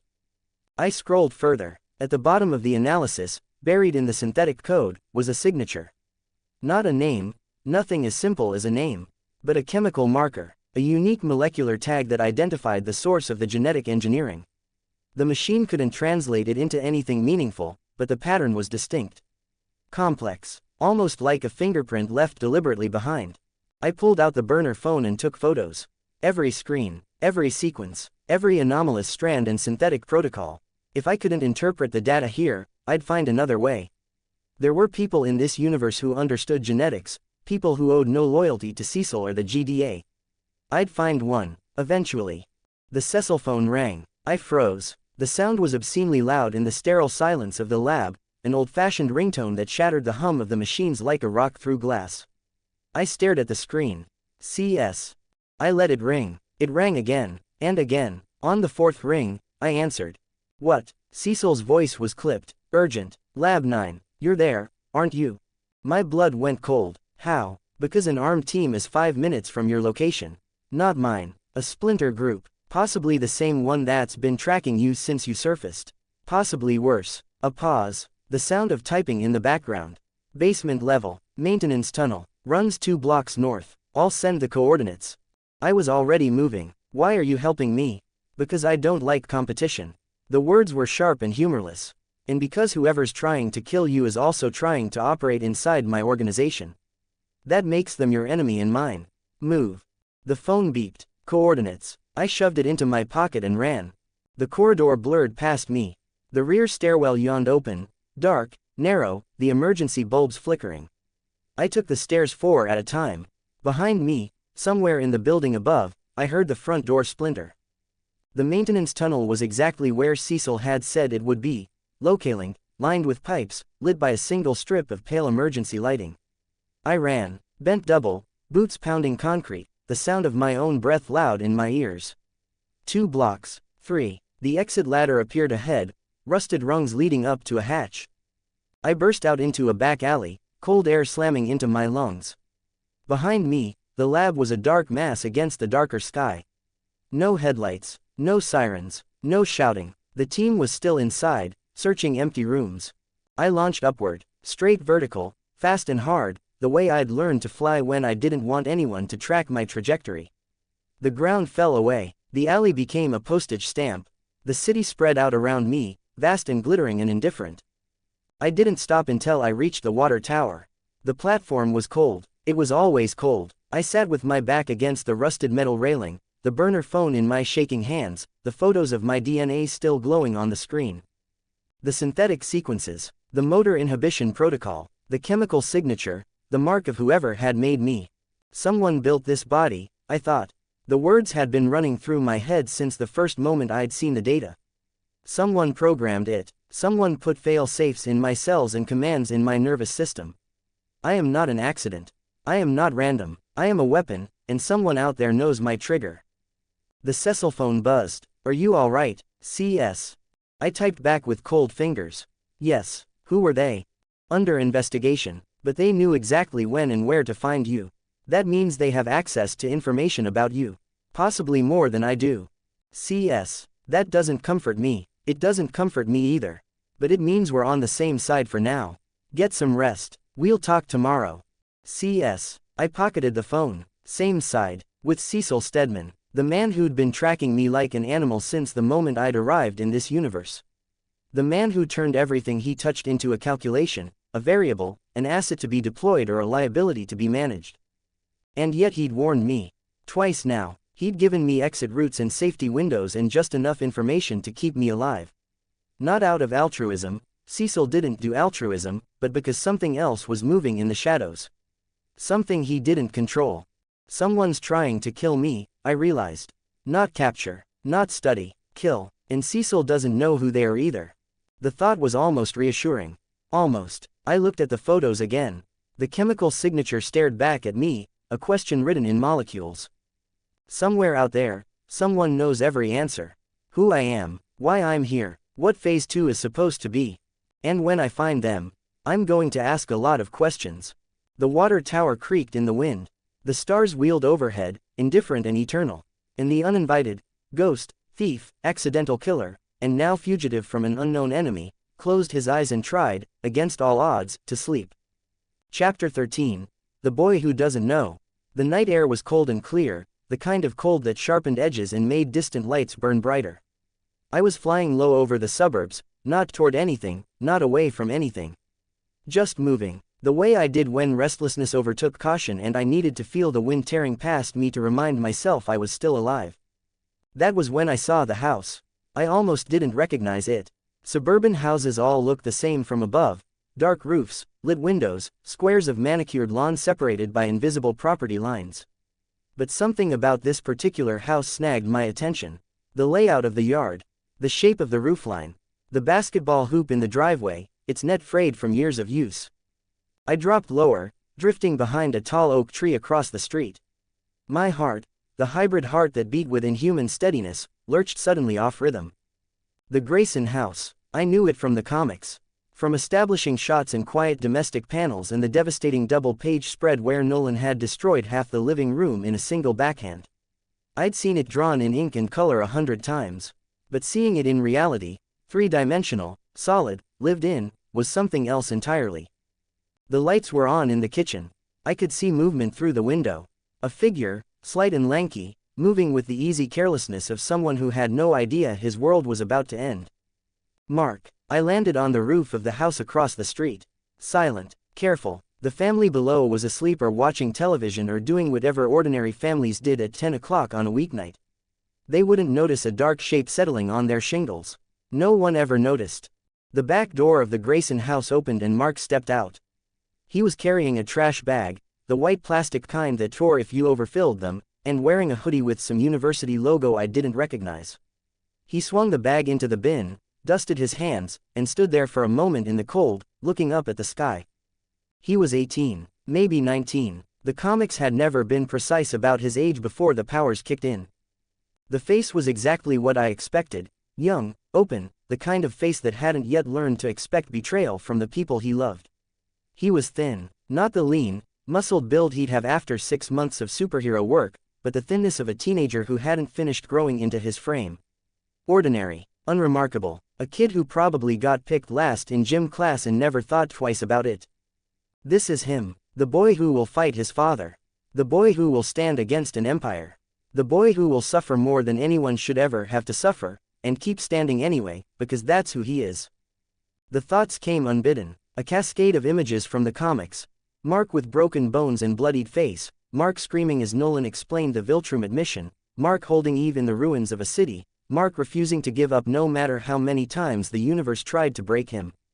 And here he was, taking out the trash, wiping his cold hands on his jeans. Oblivious. I stayed on that rooftop for a long time. Watched Mark go back inside. Watched him make a sandwich. I could see him through the kitchen window, spreading peanut butter with the intense concentration of a teenager who hadn't eaten in 2 hours. Watched him answer his phone, laugh at something the caller said, gesture with the sandwich knife as he talked. William, I thought, he's talking to William, his best friend, the one person who'll stick by him through everything. The domesticity of it was almost unbearable. This was the calm before the storm. The quiet months before Omni-Man revealed himself. And Mark was living them exactly as he should, as a normal kid with normal problems, unaware that his father was secretly a monster, unaware that his own DNA was about to transform him into something extraordinary. You don't know yet, you don't know that your dad, the man who taught you to throw a baseball, who reads the newspaper at the breakfast table, who kisses your mom on the cheek when he thinks you're not looking, you don't know that he's going to destroy you. You don't know that the powers you'll get will be a gift and a curse. You don't know any of it. A pressure built in my chest. Not the sharp, burning pain of the protocol, something softer. Sadness. Grief for a tragedy that hadn't happened yet. The unique, dissonant pain of knowing someone's future better than they did.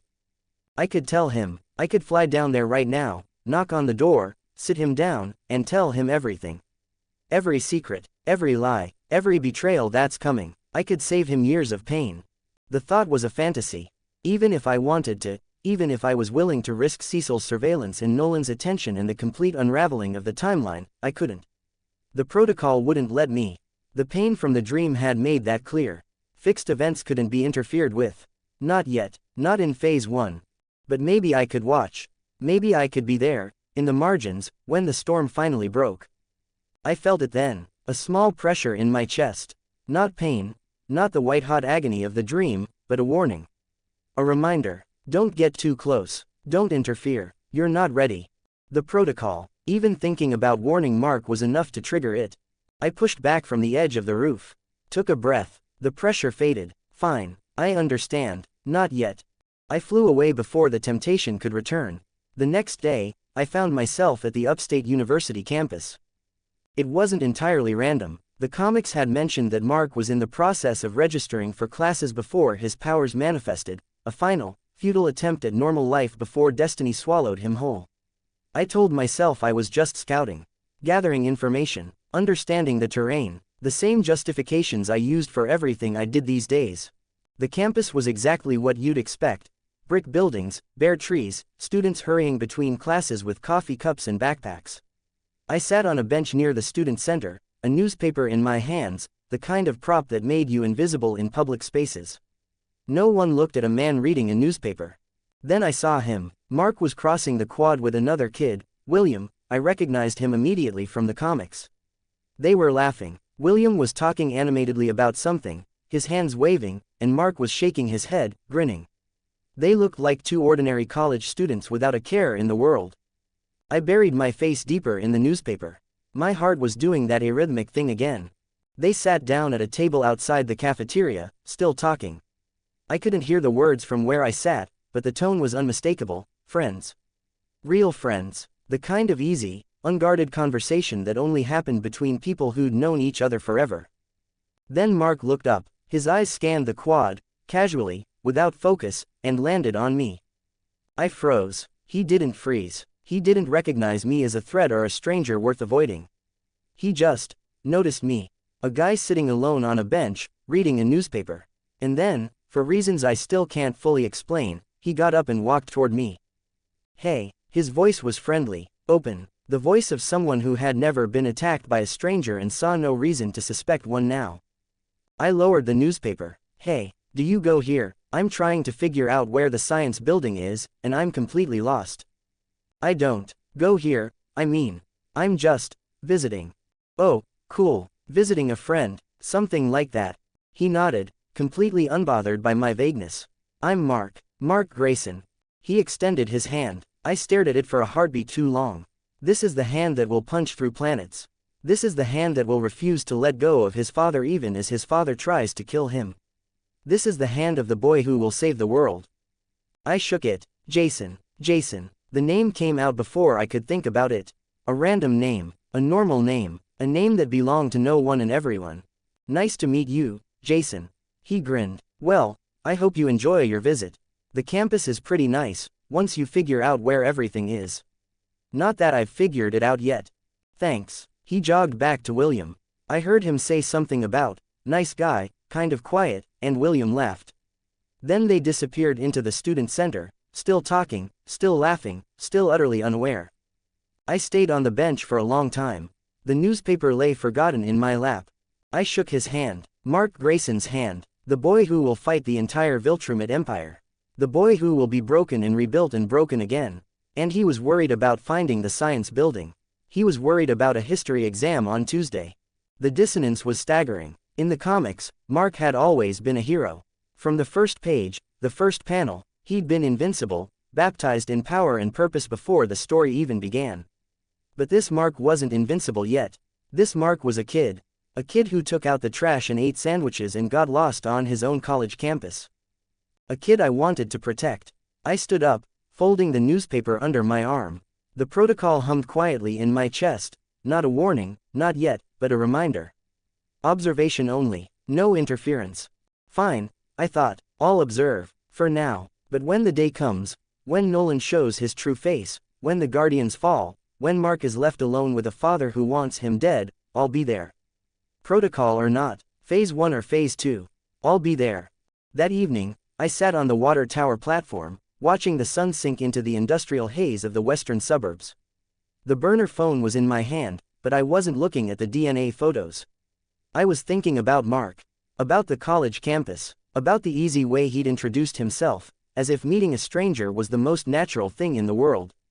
In the comics, he was a hero before page 1, but in reality, he's just a kid I need to protect, even if he doesn't know it yet. The Cecil phone buzzed. You stopped near the Grayson house last night. Any reason? CS. My blood ran cold. Of course he knew. Of course he was watching. Even with our fragile truce, Cecil's eyes never fully closed. I typed back carefully. Random flight. Nothing more. A pause. Of course. But be careful around that neighborhood. Mr. Grayson is sensitive about strangers. CS. I stared at the message. Sensitive about strangers. That was one way to put it. But did Cecil know? Did he know what Nolan really was? The comics had been ambiguous about when exactly Cecil began to suspect Omni-Man. If he knew now, 6 months before the massacre, he was hiding it well. Or maybe he didn't know. Maybe even the man with all the files hadn't yet connected the dots. Nolan Grayson was that good at hiding. You should know, Cecil, I thought. You should know everything, but you don't, not yet, and I can't tell you. The protocol pulsed once in my chest. A quiet reminder. I turned off the phone and sat in the darkness. The stars were coming out, one by one, indifferent and eternal. Somewhere below me, in a comfortable suburban house, Mark Grayson was probably doing his history homework or watching a movie with his mom or arguing with his dad about something trivial. Living the last ordinary days of his life. Enjoy it, I thought. Enjoy every second, because it's all about to change. And somewhere out there, Nolan Grayson, Omni-Man, Viltrumite warrior, secret executioner, was watching the same stars I was watching, counting down a different clock, waiting for his own phase 2 to begin. Chapter 14. A Temporary Roof. 3 days after the lab, Cecil summoned me again. I was on the water tower, my cold, rusted sanctuary, when the phone buzzed with the particular rhythm I'd come to associate with bad news. A longer vibration, a message of substance. I almost didn't read it. The temptation to ignore Cecil, to disappear into the cracks of the city and let the month of peace run its course, was strong. But the splinter group was still out there. The chemical signature in my DNA was still a mystery. And Cecil, whatever else he was the only person in this universe who had both resources and a reason to keep me alive. I read the message. We need to talk about Lab 9. In the splinter group, face to face. Tomorrow, 2 p.m. I'll send coordinates. CS. I typed back, fingers stiff from the cold. We had a deal. 1 month of peace. The deal stands. But the attack on the lab changes things. You know it does. I know it does. This conversation is necessary, not a trap. CS. I stared at the screen. The word, necessary, sat there, heavy and ambiguous. Necessary for whom? Necessary for Cecil's investigation. Necessary for my survival. Both. Neither. Fine. Send the coordinates. The meeting place was a rooftop this time. An old textile factory on the southern edge of the industrial district, abandoned years ago, its windows boarded and its walls tagged with layers of faded graffiti. Cecil had chosen well again. Wide open, clear sightlines, no hidden corners where a sniper could hide. If the splinter group tried to hit this meeting, they'd have to come from the sky. I arrived an hour early, circled the building 3 times, and checked every shadow. Nothing. No black SUVs. No armed men. No headlights on the distant roads. The only sound was the wind and the distant hum of the city. At exactly 2 o'clock, the same agent from Grand Central stepped out onto the rooftop. He was alone this time, or seemed to be. 2 other figures lingered in the stairwell behind him, barely visible in the darkness. Guards. Not a threat, a precaution. Cecil was taking the splinter group seriously. Director Stedman appreciates your punctuality, the agent said, crossing the rooftop to stand a few feet away. He didn't offer coffee this time. I'm sure he does. I leaned against a rusted ventilation unit, arms crossed. What's so urgent that we had to break the month of peace? The agent's expression flickered, barely a twitch, but I caught it. The director has been investigating the team that attacked you at Lab 9. He wanted you to know what we've found. I waited. The splinter group is led by someone who used to work inside the GDA. A doctor, Elias Vance, geneticist, specialized in superhuman biology and enhancement protocols. He disappeared from agency records about a year ago, officially listed as retired, but the director has reason to believe he went underground. Possibly with funding from parties we haven't identified yet. Elias Vance. I turned the name over in my mind, trying to match it to anything from the comics. Nothing. Vance wasn't a character I remembered. Either he was so minor that I'd forgotten him, or he was something new, a consequence of the butterfly effect I'd been setting off since the day I arrived in this universe. Why would a rogue geneticist want to kill me? The agent's gaze was steady. We're not sure, but the director has a theory. He paused, clearly listening to the voice in his earpiece. Vance's specialty was genetic engineering. He was working on hybridization protocols before he left the agency. The director believes that whatever was done to your DNA may have been Vance's work.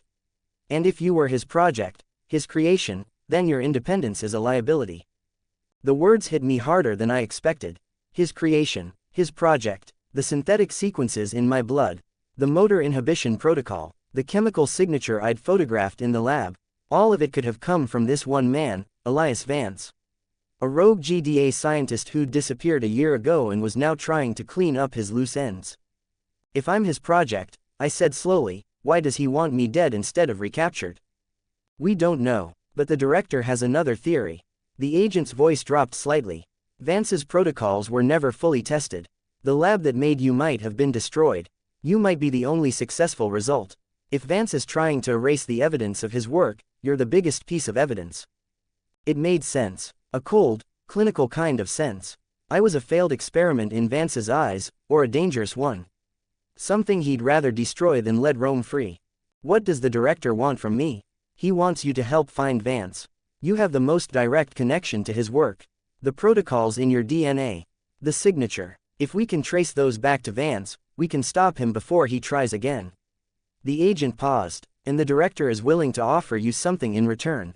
Here it was, Cecil's currency. Favors traded for information. I'd expected it. What kind of something? Safe housing. A real apartment, not a water tower. Registered under a clean alias. You'd have a roof, a bed, and no questions asked. In exchange, you share whatever you find out about Vance's work. Cooperatively. An apartment, a bed, a shower, the things I'd been living without for weeks, huddled on cold rooftops in abandoned buildings, stealing money from arms dealers to buy gas station food. The offer was almost insultingly appealing. But it was also a leash. An apartment meant an address. An address meant Cecil could find me instantly, could surround me, could turn my safe haven into a cage whenever he decided our truce was over. I know what you're thinking, the agent said, as if reading my mind. The director knows you'll see this as a trap. It's not, it's a gesture. You've been useful, you've been cooperative, and you've been sleeping on rusted metal for 2 weeks. The director thinks you'll be more useful if you're well rested. I almost laughed. Cecil Stedman, the man who saw everything in terms of utility, was offering me a bed because a tired asset was a less effective asset. It was the most Cecil thing I'd ever heard. I want something else, I said. The agent raised an eyebrow. A genetic analyzer. Portable. Something I can use without breaking into any more GDA facilities. I'm done with labs. The agent listened to his earpiece. A long pause. Then, the director says that's negotiable. It'll take time to procure. But he's willing to discuss it. I nodded. Then I'll accept the apartment. For now. The agent reached into his jacket and produced a small envelope. Inside was a key and a slip of paper with an address. Westbrook Apartments, Unit 412. It's registered under the name Jason Reed. That's your alias, use it consistently. The building is quiet, the neighbors mind their own business. Jason Reed, the same fake name I'd given Mark at the university. Cecil had been watching that meeting too. Of course he had. One more thing, the agent said. The director wants you to know that Vance is still out there. He has resources, he has people inside the GDA, and he clearly has a way to track you. Be careful, don't get comfortable. Tell the director I appreciate the concern. I will. The agent turned to leave, then paused. And get some sleep. You look terrible. He disappeared into the stairwell, his 2 shadows following. I stayed on the rooftop for a moment longer, staring at the key in my hand. A real apartment, a real bed, a real name, even if it wasn't mine. Cecil gives me a roof. I give him a common enemy. This isn't an alliance, it's a mutual postponement of betrayal. The Westbrook Apartments were exactly what Cecil had promised. Quiet, clean, and utterly unremarkable. A 4-story building on a tree-lined street in a neighborhood that was neither rich nor poor, neither busy nor empty. The kind of place where people came home at 6 o'clock, watched television, and went to bed without ever looking at the sky. Unit 412 was on the top floor. 1 bedroom, 1 bathroom, a small kitchen, and a living room with a window that looked out onto the street. The furniture was basic but functional. The refrigerator was empty. The bed had sheets. I stood in the doorway for a long time, just looking at it. The last time I'd slept in a real bed was the night before I died. The Tuesday I fell down the stairs. The Tuesday that ended everything. Now a bed was waiting for me again. It was a gift from the man who'd been tracking my every move since the moment I'd arrived in this universe. A man who would sacrifice me in a heartbeat if it served his interests. A man I didn't trust and never would. But it was a bed. And I was tired. I locked the door, checked the windows, and lay down on the mattress without bothering to undress. The ceiling was clean and white and didn't creak in the wind. Somewhere out there, Elias Vance was planning his next move. Somewhere out there, the Viltrumite Empire was grinding its inexorable way toward Earth. Somewhere out there, Mark Grayson was doing his history homework, blissfully unaware. But for one night, just one night, I had a roof over my head. I closed my eyes. The pillow was soft. The silence was absolute. I slept. Chapter 15. The Fire and the Pink Light. 2 weeks passed. Quiet weeks. Restless ones. The apartment on Westbrook Street was everything Cecil had promised. Clean, functional, anonymous. I slept in a real bed. I showered in hot water. I bought groceries from the corner store 2 blocks away and cooked simple meals in a kitchen that smelled faintly of the previous tenant's spices. The name on the mailbox read J. Reed, and no one in the building looked at me twice. It was, by every reasonable standard, the most stable life I'd had since the Tuesday I died. And it was driving me slowly insane. I trained at night, miles outside the city, pushing my hybrid body through drills I'd invented through trial and error. Flight patterns, strength calibration, the delicate, frustrating work of learning to pull my punches so I wouldn't kill another man by accident. The city was my gymnasium, the empty fields my sparring partner, the cold stars my only witnesses. During the day, I tried to be ordinary. I walked to the store. I read newspapers. I studied the photos of my DNA on the burner phone, searching for patterns I didn't understand, clues I couldn't decipher. I thought about Elias Vance, the ghost who might have made me, and about the splinter group still hunting me, and about the countdown that was always running in the back of my mind. 5 months until the massacre. 5 months until Nolan Grayson revealed his true face. 5 months until everything I knew from the comics became either a roadmap or a trap. And somewhere beneath all the planning and the paranoia and the cold, practical calculus of survival, I thought about red hair and green eyes and a laugh that had caught me completely off guard in a supermarket cereal aisle. I told myself I wasn't going to seek her out. That was too dangerous, for her and for me. Eve was a fixed point in the Invincible narrative. Her story was too important, too intertwined with Mark's, too essential to the future of this universe. Interfering with her life could ripple outward in ways I couldn't predict. Besides, I'd met her once, in a grocery store, for 5 minutes. It was absurd to think about her at all. I thought about her constantly. Thursday afternoon, I was walking back from the corner store, a paper bag of groceries in my arms, when I heard the explosion. The sound was distant but unmistakable, a deep, percussive thud that shook the windows of the apartment buildings around me. A column of black smoke rose into the sky half a mile east, thick and churning, lit from below by the orange glow of fire. I stopped in the middle of the sidewalk. People around me were looking up, pointing, pulling out phones. A woman grabbed her child and hurried in the opposite direction. Somewhere in the distance, sirens began to wail. Too close, I thought immediately. This is too close to the apartment. If I intervene, someone might connect the dots. The uninvited shows up a block from Jason Reed's address. Cecil's protection won't help if I expose myself. The smoke thickened. I heard another sound, not an explosion this time.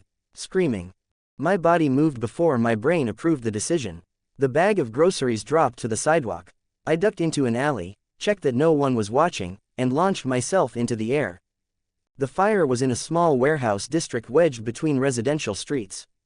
The building at the center of the blaze was a storage facility, corrugated steel walls already glowing red, the roof partially collapsed, black smoke pouring from every window. Fire trucks were still minutes away. A crowd had gathered at a cautious distance, faces lit by the orange glow, helpless and horrified. And standing directly in front of the inferno, pink energy crackling from her outstretched hands, was Eve. She was wearing her costume, the pink and white bodysuit I'd seen 100 times in comic panels, now rendered in 3-dimensional, smoke-stained reality. Her hands were raised, pink light streaming from her palms in thick waves, forming a shimmering barrier between the burning building and the adjacent structures. She was keeping the fire contained, stopping the spread. But the building itself was still burning. And somewhere inside, people were screaming. I landed 30 feet behind her, hard enough to crack the asphalt. "What's the situation?" She spun. Her eyes widened. "You, cereal aisle guy. Not the time. There are people trapped in the back. The main entrance collapsed. I can't get through without letting the fire spread." I looked at the building. The front was a wall of flame. The back was still partially intact, accessible through a narrow alley clogged with debris. I could see a metal door, buckled but not yet melted. "The back door," I said. "I'll go through. You keep the fire contained. I can help. You're the only one who can stop this from taking the whole block. Stay. Contain. I'll get the people." She stared at me for a fraction of a second. Then nodded. "Don't die."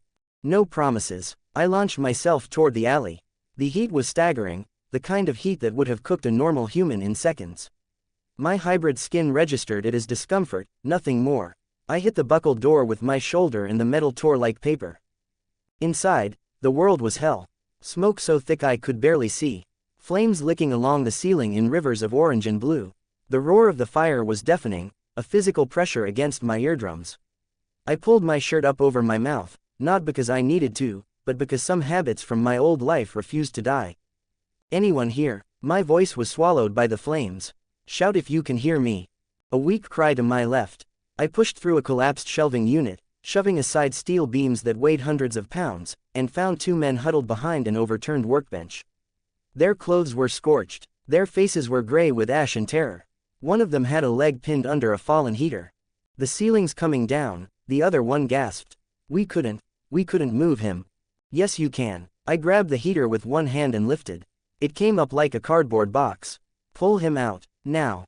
They stared at me, at the impossible strength, the complete lack of strain, and for a second I thought they were too shocked to move. Then the pinned man's friend grabbed him under the arms and hauled him free. The back door, I said, pointing. Straight down the alley. Don't stop, don't look back. They ran. I turned to follow, and the ceiling collapsed. A section of roof the size of a car dropped directly onto my head. I caught it. The impact drove me down to one knee, the weight of burning steel and concrete pressing against my shoulders. The flames roared closer. Smoke filled every inch of my vision. All right, this is fine. You've lifted heavier than this on training nights. Lift, stand, move. I stood. The ceiling section rose with me, then slid sideways as I pushed it away. It crashed into a burning pallet, throwing sparks high into the air. I walked out of the building without looking back. Outside, the 2 men were being helped by paramedics who had just arrived. The fire trucks were pulling up, hoses unwinding, water beginning to arc toward the flames. And Eve was still standing at the front of the building, her pink barrier wavering slightly, her face tight with concentration. I landed beside her. Got them, she exhaled. The barrier flickered but held. Good, the fire trucks can handle the rest. She glanced at me, really looked at me, and her expression shifted into something I couldn't quite read. You're singed. I looked down. My jacket was scorched in a dozen places, smoking faintly. My shirt was ruined, but my skin underneath was unmarked. It'll wash out.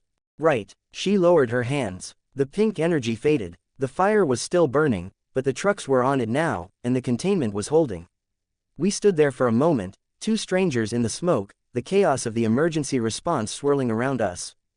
She walked a few steps away from the noise and sat down heavily on the curb. After a moment's hesitation, I sat beside her. Not too close, but not far either. Thanks for the help, she said. Her voice was tired but genuine. You did the heavy lifting. Yeah, but you did the running into a burning building part. Most people don't volunteer for that. Most people aren't fireproof. She laughed. A short, surprised sound. Fair point. A silence settled between us. Not uncomfortable. The kind of silence where things were being said without words. She was studying me, my face, my posture, the way I held my hands. I could almost see the gears turning behind her green eyes. I've heard about you, she said finally. The Uninvited. The construction site rescue. The news people are obsessed with figuring out who you are. What do they say? That you're a ghost, a myth, internet hoax. Some people think you're a new government experiment. She tilted her head. I thought they were making you up. I wish they were. Who are you, really? The question I'd been dreading. The question I couldn't answer truthfully and didn't want to lie about. I looked at the burning building instead of at her. The fire trucks were winning. The flames were shrinking. I'm still figuring that out. That's a non-answer. It's the only one I have. She was quiet for a moment. Then, are you working with anyone? The Guardians? The GDA? No, why not? Because I don't trust anyone. The words came out harder than I intended. She didn't flinch. I know that feeling. Another silence. The paramedics were loading one of the rescued men into an ambulance. The crowd was beginning to disperse. The danger was over. What's your name? She asked. Your real name? I hesitated. Right now, Jason. Jason Reed. She smiled, just slightly. Right now, so it might change. Names are complicated. Tell me about it. She extended her hand. I'm Eve, Adam Eve, but you probably knew that. I shook it. Her grip was warm and steady. I knew. Because I'm famous. Because I pay attention. She raised an eyebrow. To cereal aisle strangers. To everything. A firefighter called out, asking for anyone who'd been inside. Eve stood up, brushing ash from her costume. I should go. They're going to want statements, and I'm not great at explaining things to authorities. She paused, looking down at me. Jason, if you ever need help, or just don't want to be alone. I understand what that's like. Being different, not fitting in. I get it. I didn't know what to say. The words lodged in my throat, too many of them, all wrong. She smiled again, that crooked, genuine smile, and then she was gone, rising into the sky in a trail of pink light. I sat on the curb for a long time. The fire died, the trucks left, the sun set, painting the smoke-streaked sky in shades of orange and purple. She doesn't know her future. Doesn't know the hard choices she'll have to make. The sacrifices, the pain, and I can't warn her. The protocol won't let me, and even if it did, how could I explain? But I can be here. I can help. Maybe that's enough. Back in the apartment, I sat in the dark, staring at the ceiling. Two things warred in my chest, the pull of her presence, and the fear that my presence would only bring her harm. The Cecil phone buzzed. Good teamwork. You and her complement each other. CS. I stared at the screen. Of course he'd been watching. A fire half a mile from my apartment, and Eve was there, and Cecil's satellites had captured every second. It was coincidence. Nothing is coincidence. But I'm impressed. She's a good influence on you. CS. I didn't reply. I was too tired, too tangled up in thoughts of pink light and green eyes and the terrifying, exhilarating realization that I wanted to see her again. Some things were inevitable. Some collisions couldn't be avoided. And somewhere in the vast machinery of fate and butterfly effects and fixed events, a girl made of pink energy and a ghost made of bad decisions were orbiting closer together. This is a bad idea, I told myself. But I was smiling anyway. Chapter 16. The Weight of Limits. 3 days after the fire, I was back in the empty fields. Not the fields near the city, those were too close, too visible, too vulnerable to the casual notice of farmers and truckers and the occasional low-flying helicopter.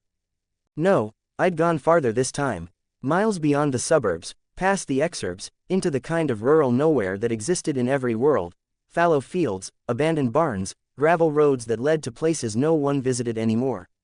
The training ground I'd been using for 2 weeks was a dried-up riverbed surrounded by low hills, invisible from any road, silent except for the wind and the distant cry of birds. I'd been pushing myself harder lately.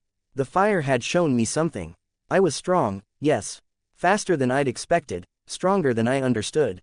But after the rescue, after the collapsed ceiling and the dead sprint through the burning building, I'd been exhausted. Not the normal tiredness of a workout. A bone-deep fatigue that had settled into my hybrid muscles and refused to leave for hours. It didn't make sense. Viltrumites were supposed to have near-infinite stamina. The comics had shown Mark and Nolan fighting for hours, for days, without slowing down. But I'd spent 15 minutes in a burning building and come out drained. The gap between my capabilities and a true Viltrumites was wider than I'd assumed. I needed to know how wide. I needed numbers, limits, data, not the kind of data I could get from a genetic sequencer, the kind I could only get by pushing myself until I broke. Today was the day. I started with speed. The riverbed was a straight shot of packed earth, half a mile long, free of obstacles. I launched from one end, accelerating as hard as I could. The world blurred. The wind became a wall. I hit the end of the riverbed in under a second and kept going, upward, into the sky, the ground dropping away beneath me. The air thinned. The temperature dropped. I kept accelerating, pushing past the point where a normal human would have lost consciousness, past the point where most commercial aircraft topped out, into the cold, silent stratosphere where the sky turned black and the stars became visible even in the middle of the day. When I stopped, I was breathing hard. 70 to 80%, I estimated, of Nolan's top speed, based on what the comics showed. Not bad for a hybrid. Not enough to outrun him if he wants me dead. I let myself drop back toward the earth, catching the air at the last moment, landing lightly in the riverbed. The impact barely registered. My tolerances were improving. Next. Strength. The hills around the riverbed were littered with boulders, the kind of glacial remnants that had sat undisturbed for millennia. I found one the size of a small car, wrapped my arms around it, and lifted.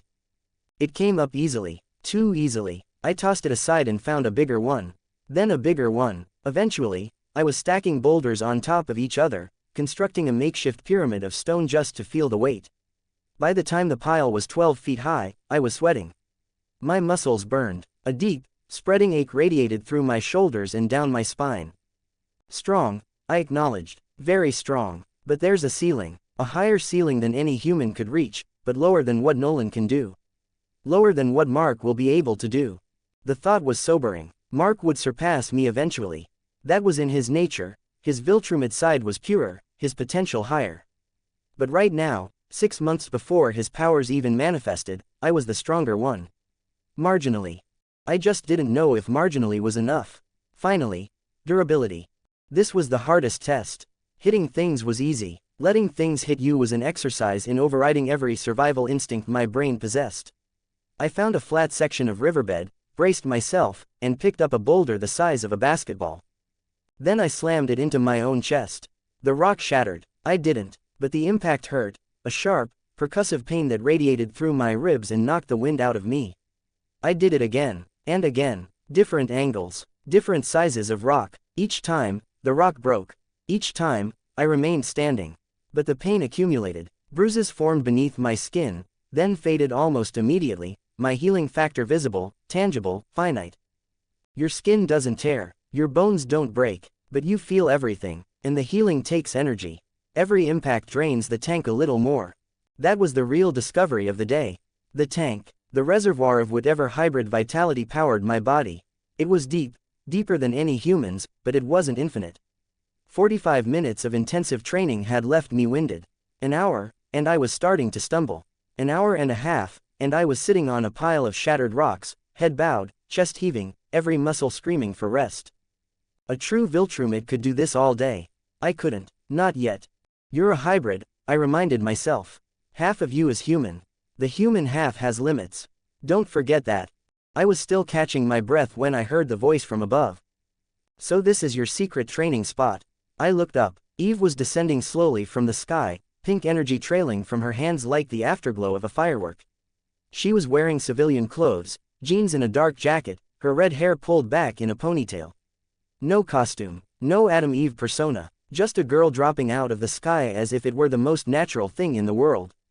I stood up too quickly. My legs protested. How did you find me? It's not hard to track someone flying at the speed of sound in an empty area. She landed a few feet away, brushing dust from her sleeves. I was looking for you. Why? She tilted her head. Because you're mysterious. Because you don't trust anyone. Because I'm curious. A pause. And because you haven't called. I thought maybe you were dead. I don't have your number. You could have found it. You found me once in a cereal aisle. That was an accident. Sure it was. I didn't know what to say to that. She stood there, arms crossed, waiting. The silence stretched. Then she looked past me at the pyramid of boulders, the shattered rocks, the impact craters in the riverbed.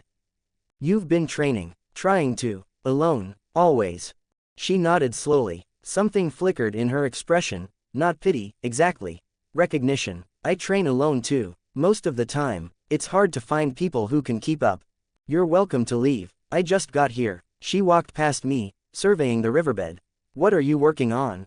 I hesitated. She was asking for information, and my default response to every question was evasion. But she'd seen me in the fire. She'd fought beside me, and she'd come all the way out here, to nowhere, just to find me. Limits, I said finally. I don't know what mine are. Have you found any? Yes. Good. Knowing your limits is the first step to pushing past them. She turned back to me, her green eyes sharp.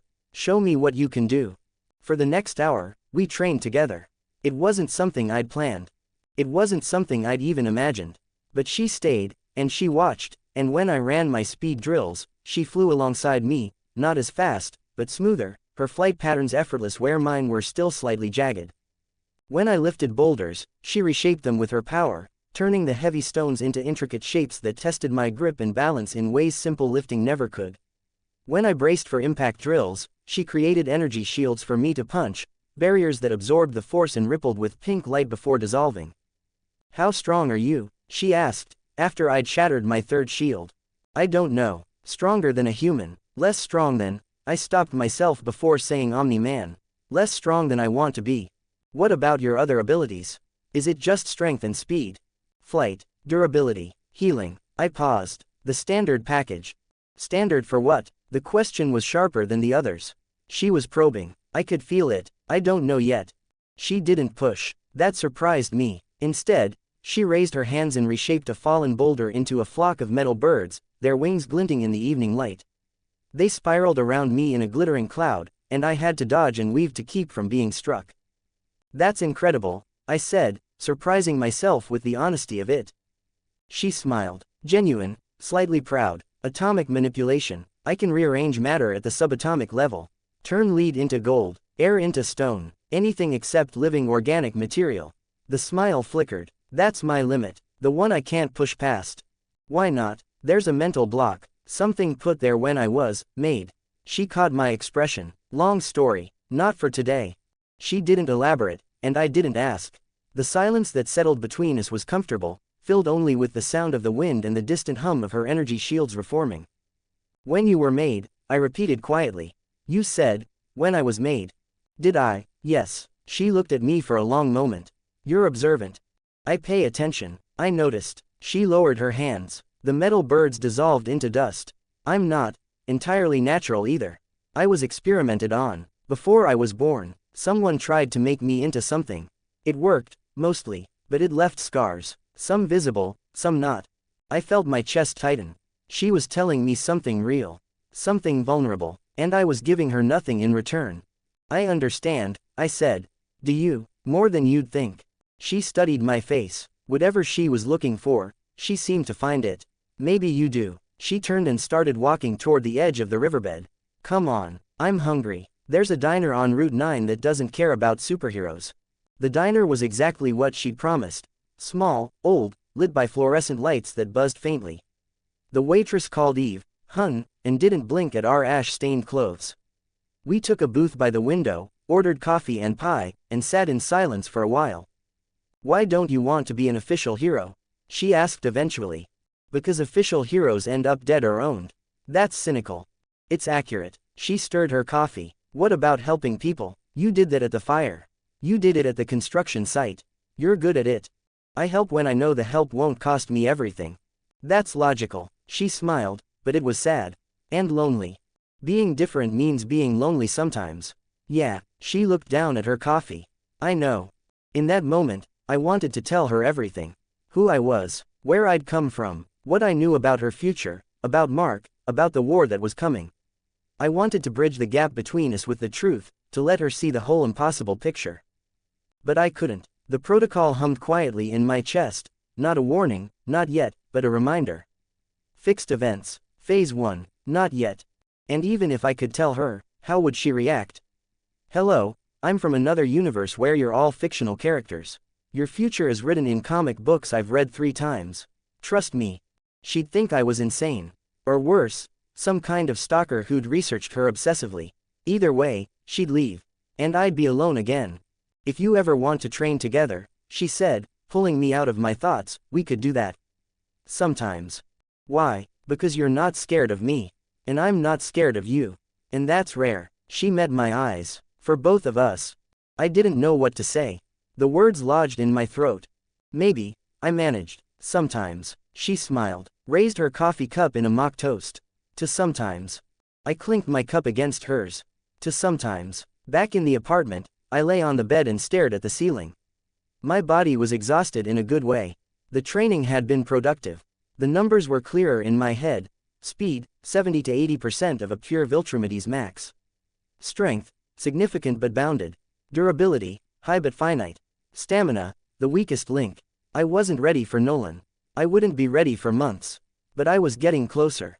And I'd spent the afternoon with Eve. Training, talking, sitting in a diner drinking coffee like normal people. The memory of it sat in my chest like a warm ember. She doesn't know the truth about me. She doesn't know I'm hiding things she can't even imagine. But she's right about one thing. We're not scared of each other. Maybe that's a beginning. The Cecil phone buzzed. Training with Eve. Interesting development. CS. My stomach dropped. Of course Cecil was still watching. Even in the middle of nowhere, even miles from the nearest building, his satellites or his spies or his invisible surveillance nets had caught every moment. I typed back, fingers tense. She helps. Keep her close. Good allies are rare, especially ones who don't work for me. CS. I turned off the phone and dropped it on the nightstand. Cecil's approval was the last thing I wanted. It meant he saw Eve as a tool too, another variable in the equation, another asset to be tracked and managed. I'd have to be careful. More careful than ever. Protect her, I told myself. Not from villains. From Cecil. From me. Outside the window, the city hummed its endless night song. Somewhere, Eve was flying home through the dark. Somewhere, Elias Vance was plotting his next move. Somewhere, Nolan Grayson was playing the perfect father, the perfect hero, the perfect lie. And I was one day closer to the massacre, one day stronger, one day deeper in orbit around a girl whose future I couldn't change. To sometimes, I thought. And I slept. Chapter 17. The Shadow on the Hero's Stage. I had spent weeks learning this world's rhythms. Its heroes and its villains, its secrets and its lies. I'd mapped Cecil's surveillance patterns, Eve's patrol routes, Mark's college schedule. I'd built a fragile architecture of knowledge around myself, walls made of information, defenses made of data. But there was one piece of the puzzle I'd been avoiding. One shadow at the center of everything. Nolan Grayson, Omni-Man, the Viltrumite infiltrator who would soon murder the planet's greatest heroes and reveal himself as the vanguard of an empire. The strongest being on Earth. The man whose betrayal would shatter his sun and set the entire Invincible narrative into motion. I'd avoided him deliberately. The protocol in my chest pulsed a warning every time I so much as thought about approaching him. He was a fixed event. The massacre was a fixed event. I couldn't interfere. But I could observe, I could learn, I could be a shadow at the edge of his vision, watching the mask he wore and the cracks that were beginning to form beneath it. According to the comics, the 5 months before the massacre were when Nolan began to withdraw. Not visibly, not in any way Debbie or Mark would notice. But internally, the coldness was settling in. The Viltrumite conditioning was reasserting itself. He was preparing himself for what he had to do. I needed to see that process. Understand it, because understanding was the only weapon I had that didn't require brute force. And brute force, against Omni-Man, was a losing proposition. Saturday morning, I flew to the suburbs, high enough to be a speck, low enough to see. My destination was a house under renovation 2 streets over from the Grayson residence, a 2-story colonial wrapped in scaffolding and blue tarps, abandoned for the weekend. I'd scouted it twice before. The attic window had a clear sightline to the Graysons' backyard. I landed silently on the unfinished roof, slipped through a gap in the scaffolding, and settled into the dusty shadows of the attic. The binoculars I'd bought from a pawn shop were cheap but functional. I raised them and watched. Nolan and Debbie were in the backyard. She was on a lounge chair, reading a book, a glass of iced tea sweating on the table beside her. He was standing beside her with a coffee mug in his hand, looking for all the world like a retired athlete enjoying a quiet weekend with his wife. They talked. She laughed at something he said. He smiled and touched her shoulder. It was the most normal scene I'd witnessed in this universe. More normal than the diner with Eve. More normal than the college quad with Mark. Just a middle-aged couple enjoying their Saturday. If I hadn't known what I knew, I would have found it heartwarming. But I did know what I knew. And so I saw the other things too, the things a casual observer would have missed. The way Nolan's smile never quite reached his eyes. The way his gaze kept drifting toward the horizon, unfocused, distant. The way his hand on Debbie's shoulder was perfectly gentle but also perfectly still, the stillness of someone who had calculated exactly how much pressure to use and was concentrating on maintaining it. He's not present, I realized. His body is here, but his mind is somewhere else. Somewhere cold, somewhere far away. In the comics, Nolan had described his time on Earth as a kind of waking dream. A performance that had become almost real, but never fully. He loved Debbie, he loved Mark, but love, for a Viltrumite soldier with 500 years of imperial conditioning, was not enough to override duty. He was remembering his duty now. I could see it in the distance behind his eyes. The morning passed. Debbie went inside. Nolan remained in the backyard for a long time, standing alone, the coffee mug forgotten in his hand.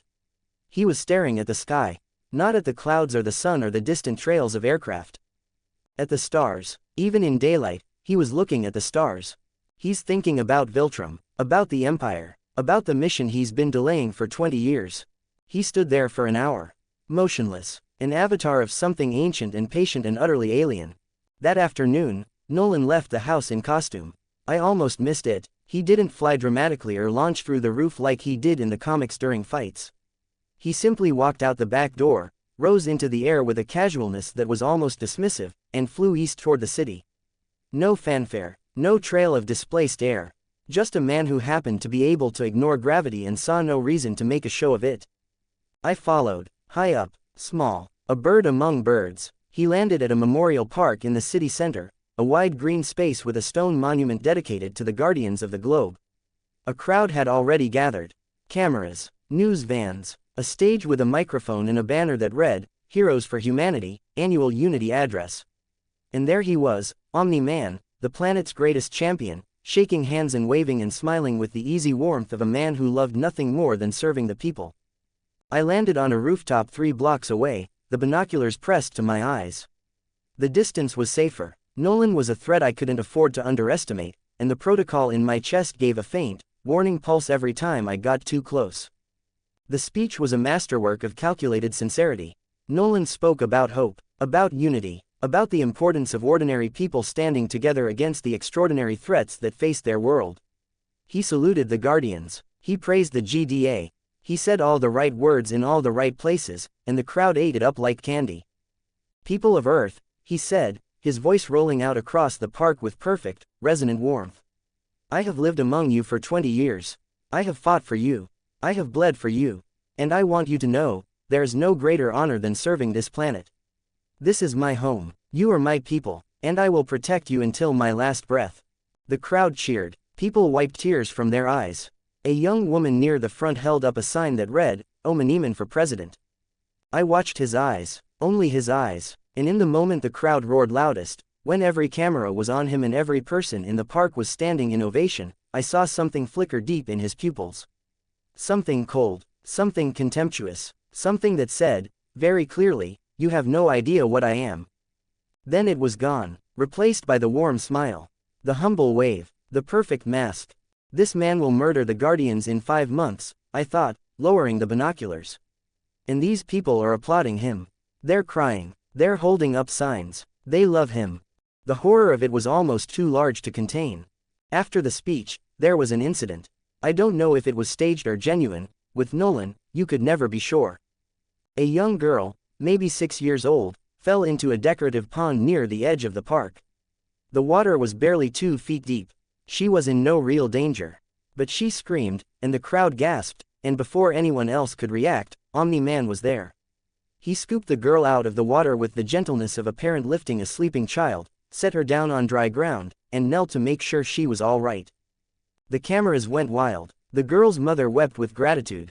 The crowd launched into another round of thunderous applause. I watched from the rooftop. The pond was shallow. The girl had been in no danger. Nolan knew that. He could have let a bystander help her, a lifeguard, anyone. But he'd intervened anyway, not because it was necessary. Because it was good theater. He's performing, I realized. Every moment, every rescue, every speech, it's all a performance. He's cultivating his image, reinforcing the myth, sheltering the lie. And in 5 months, when he tore the Guardians apart, no one would believe it at first. Because they'd seen him save a little girl from a shallow pond. They'd seen him smile and wave and cry with the crowd. They'd seen the mask so many times that they'd forgotten it wasn't a face. I left the park before the crowd dispersed. I'd seen enough, more than enough. The image of Nolan's cold eyes above his warm smile was burned into my memory like a brand. I walked through the back alleys, keeping to the shadows, heading toward the launch point where I'd take off and fly home. The streets were quieter here, narrow passages between old buildings, the kind of place the sun never quite reached. I was still processing what I'd seen, still turning the contradictions over in my mind. The husband in the backyard. The soldier staring at the sky. The hero on the stage with ice in his eyes. Did you enjoy the speech? The voice came from above.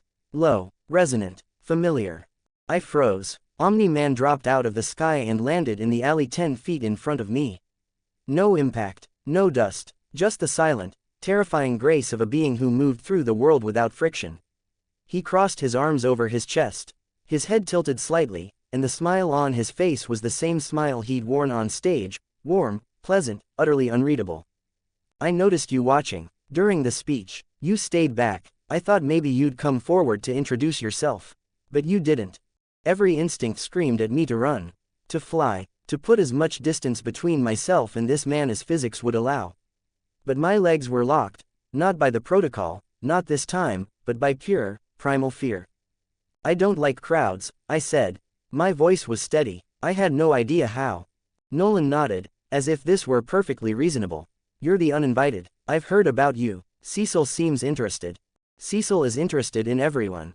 True, he took a step closer. But not everyone gets a lab to themselves. Not everyone trips alarms inside the GDA. Not everyone. He paused, and his nostrils flared, just slightly. Smells familiar. I felt the blood drain from my face. He can sense it. He can sense the Viltrumite DNA. He doesn't know what it is yet, but he knows something is off. I don't know what you mean, I said. I think you do. His voice was calm, conversational. You have power, not human power. I noticed it in the news footage. And I can feel it now, up close. The way you stand, the way you breathe, the way your body processes fear without freezing. He smiled again, and this time there was something sharp beneath it. Where are you from? I don't know. He laughed, a genuine laugh, warm and paternal, which made it worse. Don't know. I'll have to remember that one. He uncrossed his arms. The interview was ending. I'll be watching you. You're interesting. I swallowed. Is that a threat? No. He rose into the air, effortless, weightless, a god deigning to return to his realm. An observation. He was gone before I could exhale. A blur, a whisper of displaced air. The alley was empty again, as if he'd never been there at all.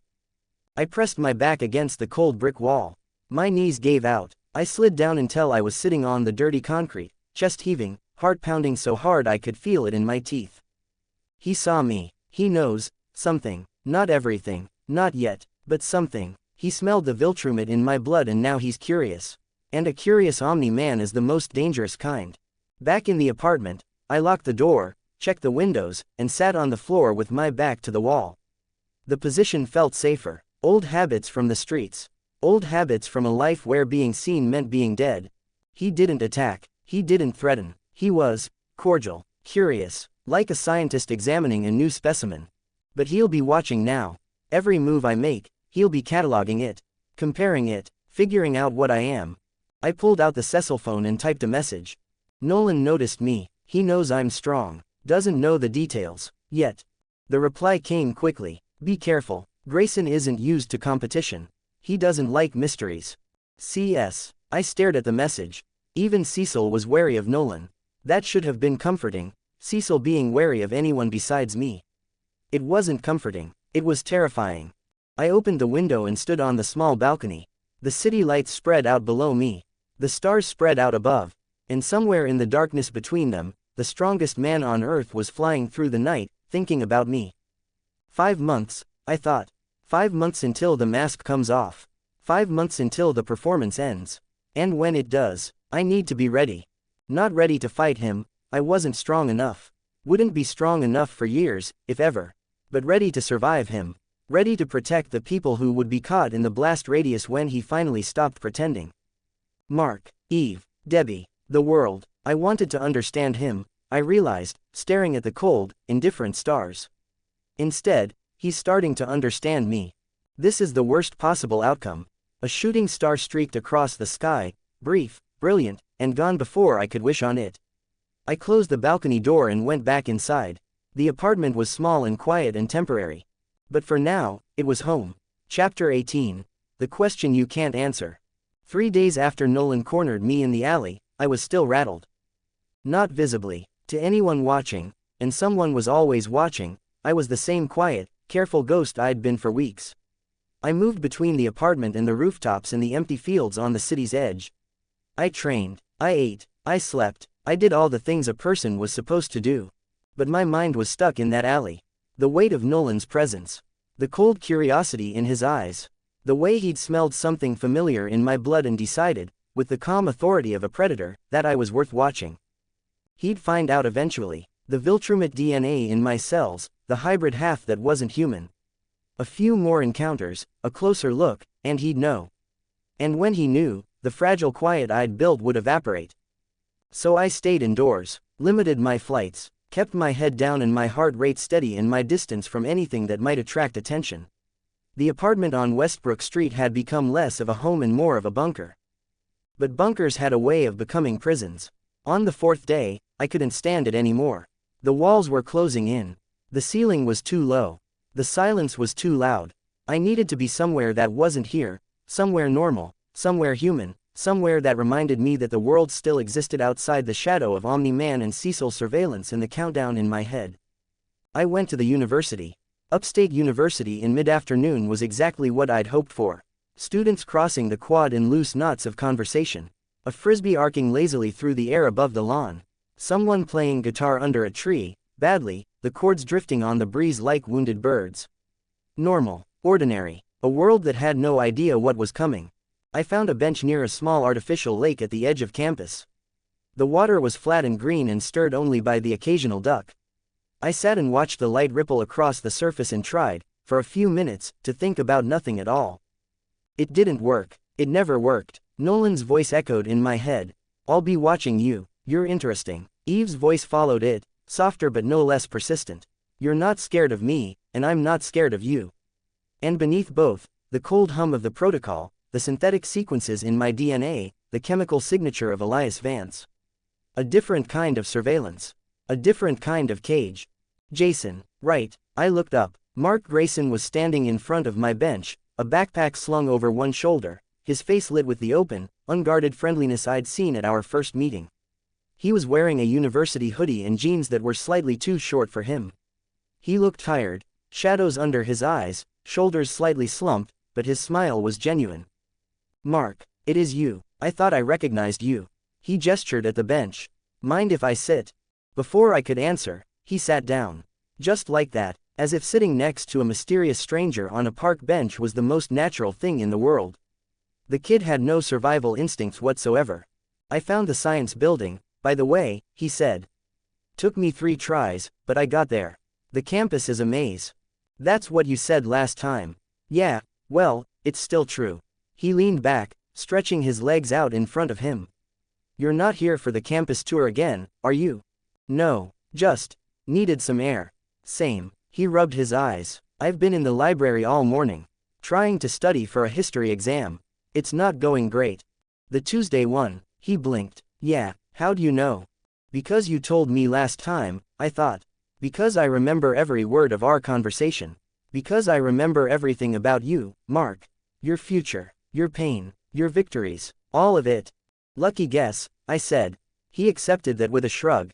Exams are the worst. I feel like everyone else knows exactly what they're doing with their lives, and I'm just here, trying to figure out where the science building is. Most people don't know what they're doing. Yeah, but they're better at pretending. He looked out at the lake. The ducks were making lazy circles in the green water. My dad wants me to be something. I don't know what. He's never said it directly. But I can feel it. This expectation, like there's something he's waiting for me to become. I stayed very still. The protocol gave a faint pulse in my chest, not pain, not yet, but a reminder. Careful, don't push. Maybe he just wants you to be ready, I said. Ready for what? I didn't answer. I couldn't. Mark didn't seem to notice. He was staring at the water, his expression distant. I've been feeling weird lately. My body's been different. Not sick, just different. Stronger, I guess. Faster. Sometimes I catch something before I even realize it's falling. Or jump higher than I meant to. It's probably nothing. It's not nothing. It's the Viltrumite DNA. It's activating. The same DNA that's humming in my blood right now. In a few months, you'll be able to fly. In a few years, you'll be able to punch through a planet. And you have no idea. I'm probably just imagining it, Mark said, shaking his head. You're not. He looked at me. What do you mean? Maybe, you're just becoming what you're supposed to become. That's vague. I'm a vague person. He laughed. A real laugh, surprised and unguarded. Yeah, you really are. Most people try to fill the silence with something. You just let it sit there. Silence is underrated. I'm starting to think you're right. He was quiet for a moment. Then, can I ask you something? Yes. Do you ever feel like you don't belong anywhere? Like you're just passing through? Like no matter how long you stay somewhere, it's never really home? The question hit me harder than any punch I'd thrown in training. Harder than the collapsed ceiling in the fire. Harder than the weight of the boulders I'd stacked in the riverbed. I looked at the lake. The ducks. The ripples. Anywhere but at Mark. Every day, I said. He nodded slowly. That's sad. And also kind of good. I mean, it's good to know I'm not the only one. You're not. We sat in silence for a while. It was a comfortable silence, the kind that didn't demand filling. Mark seemed content to just exist in the same space as another person, no expectations, no pressure. The frisbee players had moved on. The guitar player had given up. The afternoon was sliding toward evening, the shadows growing long and gold.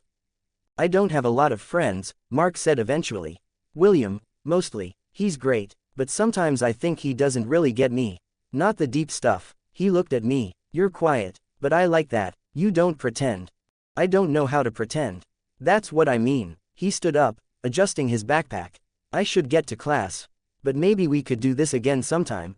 Just sit, talk, or not talk, whatever. I should have said no. Every rational instinct told me to say no. Mark was tied to Nolan. Nolan was watching me. Getting closer to Mark meant getting closer to the massacre, to the fixed events, to the things I couldn't change and the people I couldn't save. Maybe, I said, sometimes. I'm not around much. That's fine. Neither am I, these days. He grinned. See you, Jason. He walked away, crossing the lawn toward the main campus. And as he walked, I saw it, just for a moment. He took a step that was too fast. Too long, covering 6 feet in a single stride without seeming to notice. He stopped, looked down at his feet with a puzzled expression, then shook his head and kept walking. The powers. They're starting, right on schedule. Back in the apartment, I stood at the window and watched the sunset. The sky was streaked with orange and purple, the same colors that had painted the smoke after the warehouse fire. The city was settling into its evening rhythm, the traffic thinning, the lights flickering on block by block. Do you ever feel like you don't belong anywhere? Mark's question echoed in my head. The honest answer was yes. The whole answer was more complicated. I didn't belong to this universe. I didn't belong to this body. I didn't belong to the people who'd engineered me or the people who were hunting me or the people who were watching me. I was a ghost. I'd always been a ghost.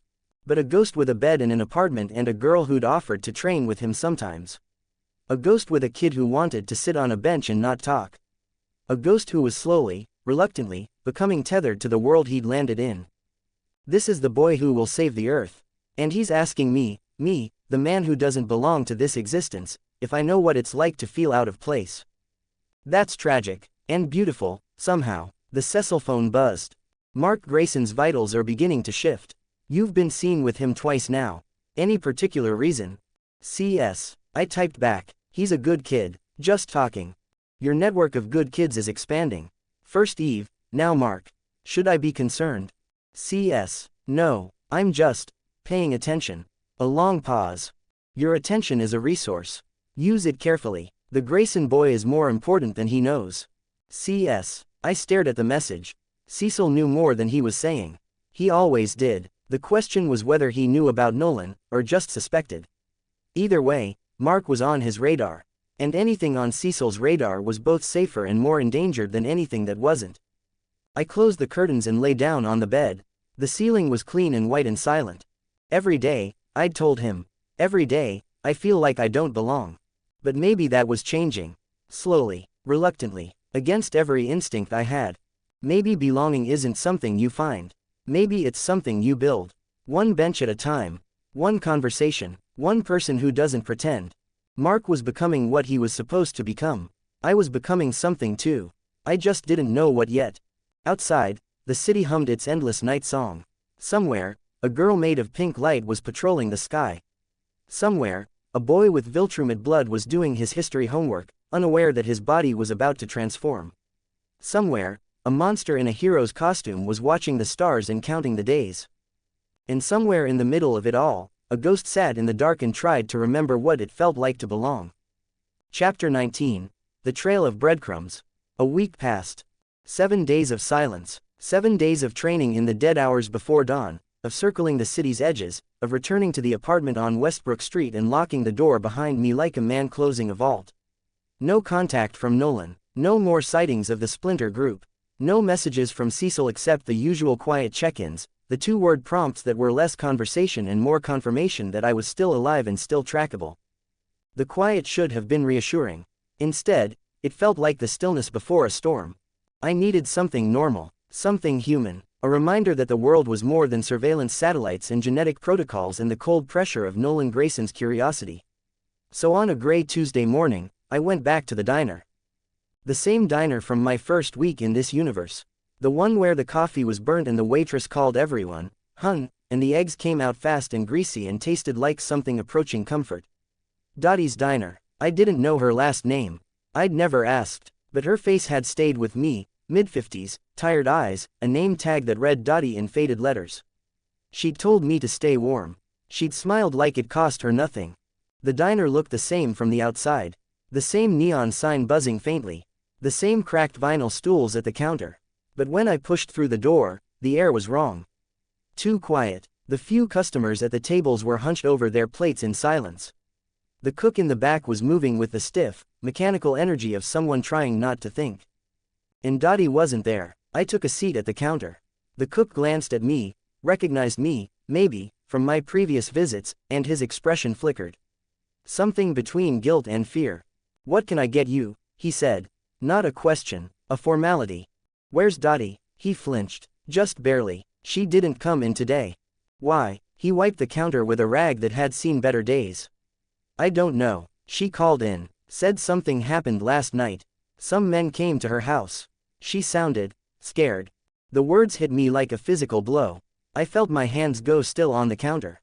Felt the hybrid heart in my chest shift from its steady, inhuman rhythm to something faster, sharper. "What men?" "I don't know." She didn't say. "Just men. Asking about someone." "About me." I stood up, left a 20 on the counter that I didn't bother to explain. The cook started to say something, but I was already out the door, already in the alley beside the diner, already pulling out the Cecil phone with hands that were suddenly not quite steady. I called the secure line.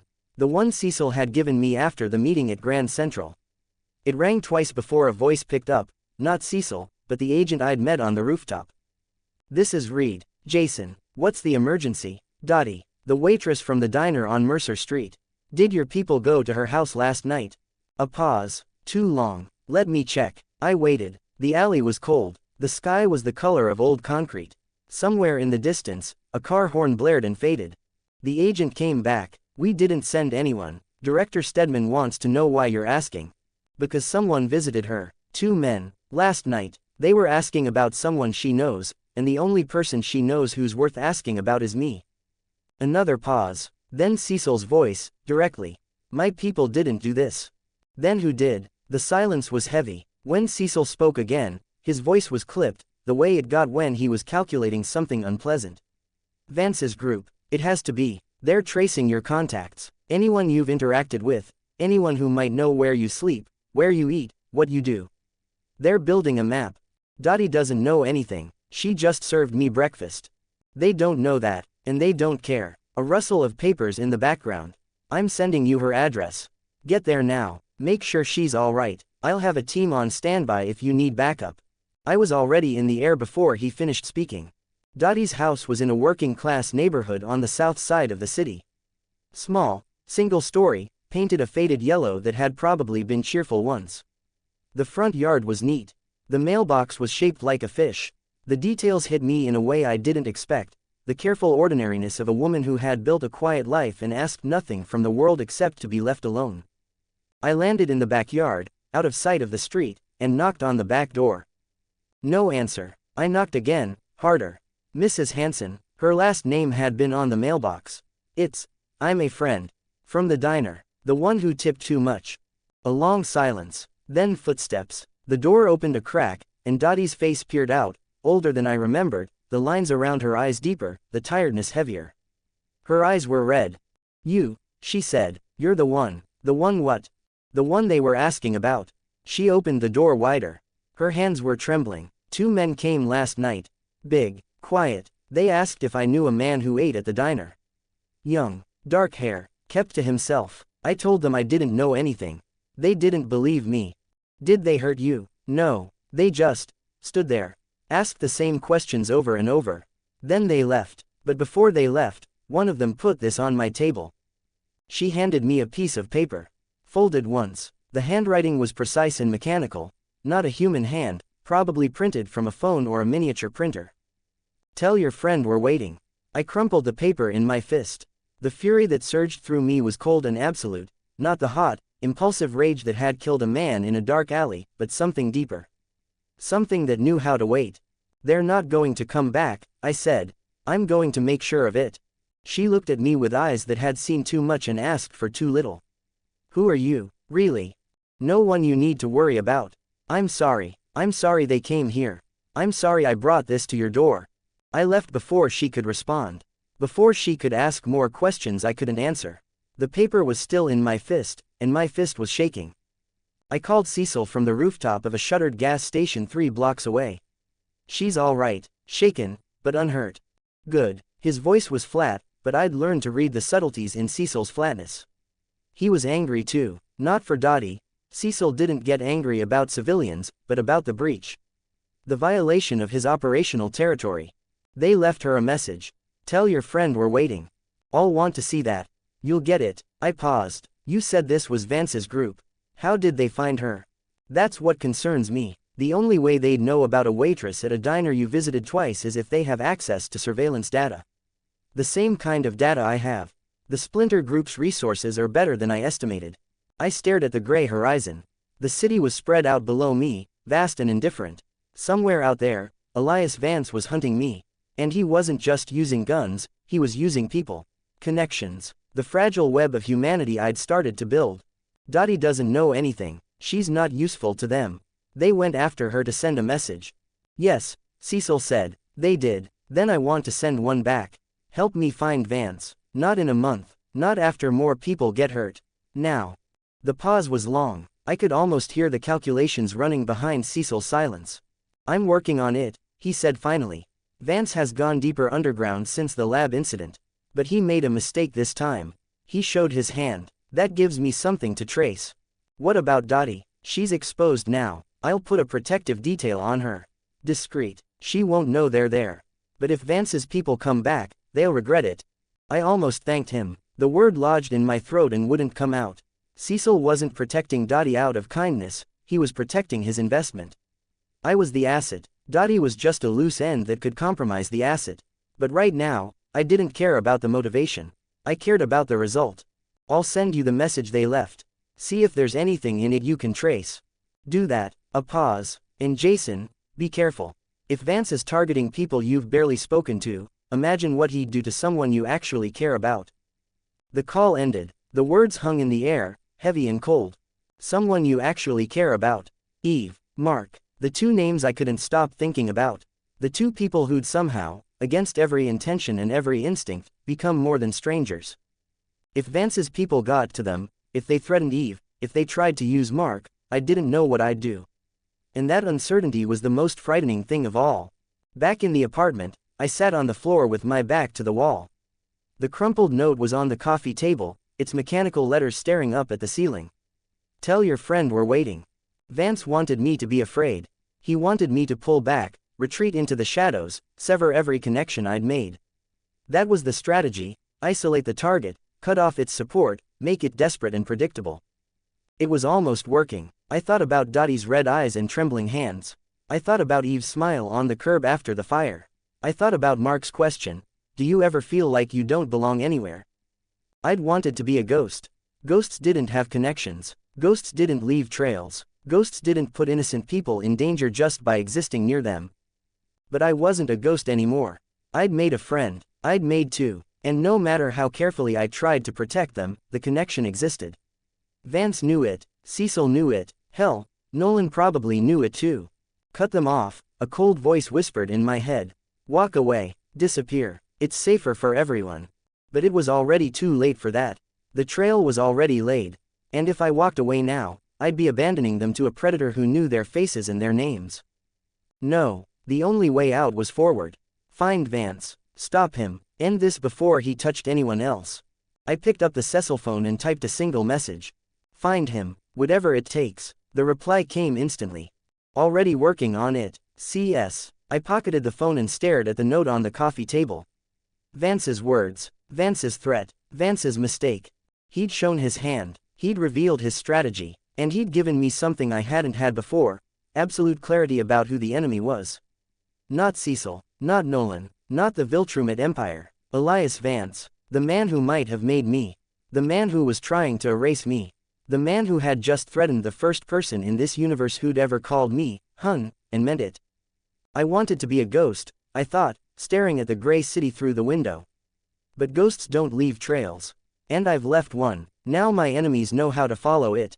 Fine. Let them follow. Let them come. Let them see what happens when a weapon decides to stop running and start hunting. The apartment was silent. The city was loud. And somewhere in the darkness between the stars, the countdown to the massacre ticked on, indifferent to everything. 5 months, maybe less. I was running out of time. But for the first time since the Tuesday I died, I knew exactly what I was running toward. Chapter 20. The Chess Game. 5 days after Dottie, I made my first move. Not a physical move, not a flight across the city, not a punch thrown in a dark alley, not a rescue or a heist or a narrow escape.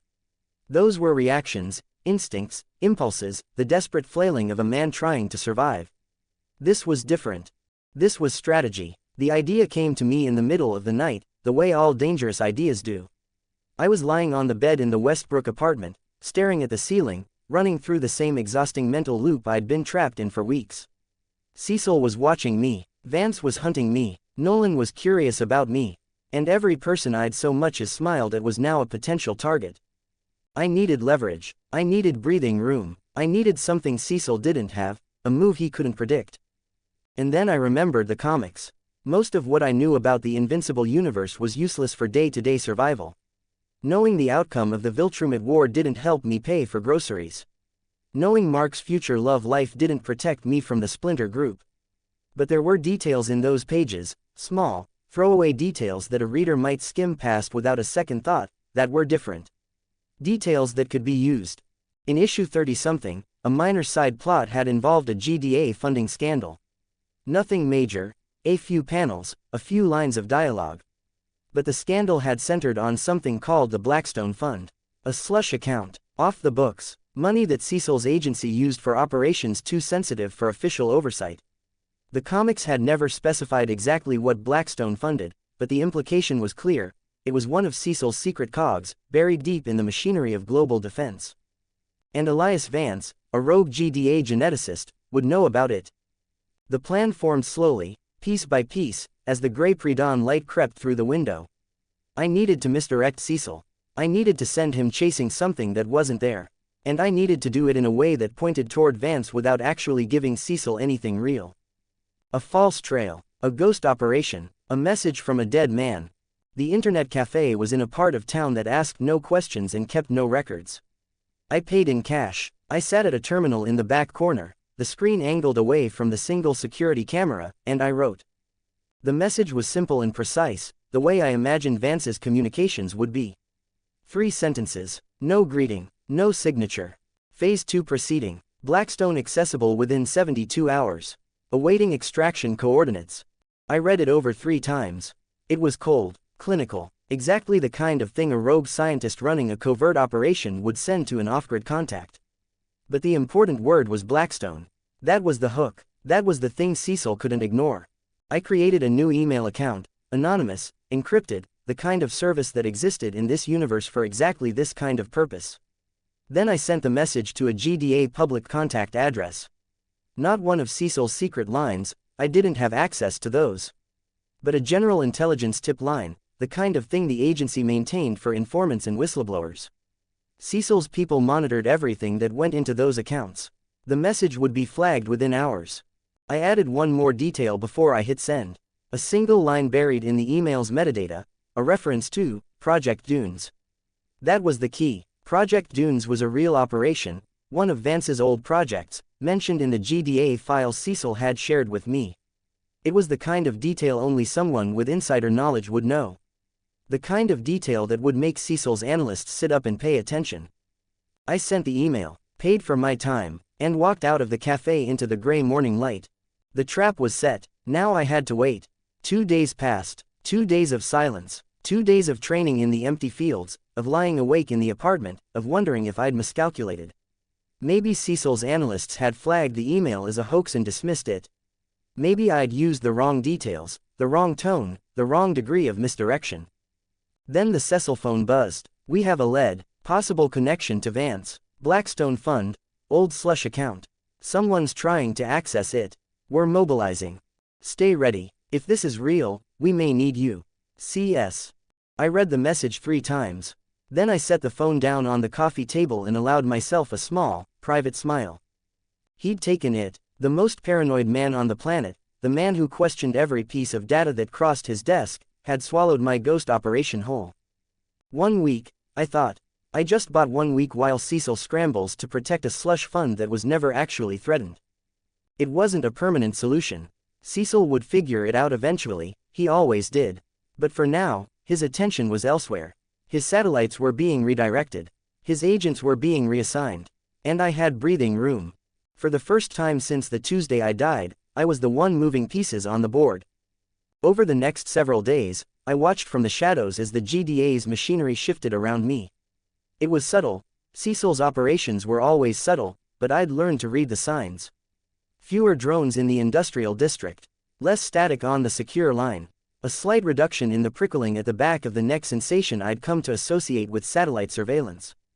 Cecil was busy, and while Cecil was busy, I was free. Not truly free, that was impossible in a universe where Cecil Stedman existed. But free enough. Free to fly without feeling eyes on my back. Free to visit the university campus and watch Mark stumble through his first, unconscious tests of superhuman agility. Free to train in the riverbed without wondering if every impact was being recorded. Free to think about Eve without immediately calculating the security risks. It was a strange feeling. Lighter, almost human, and it was entirely built on a lie.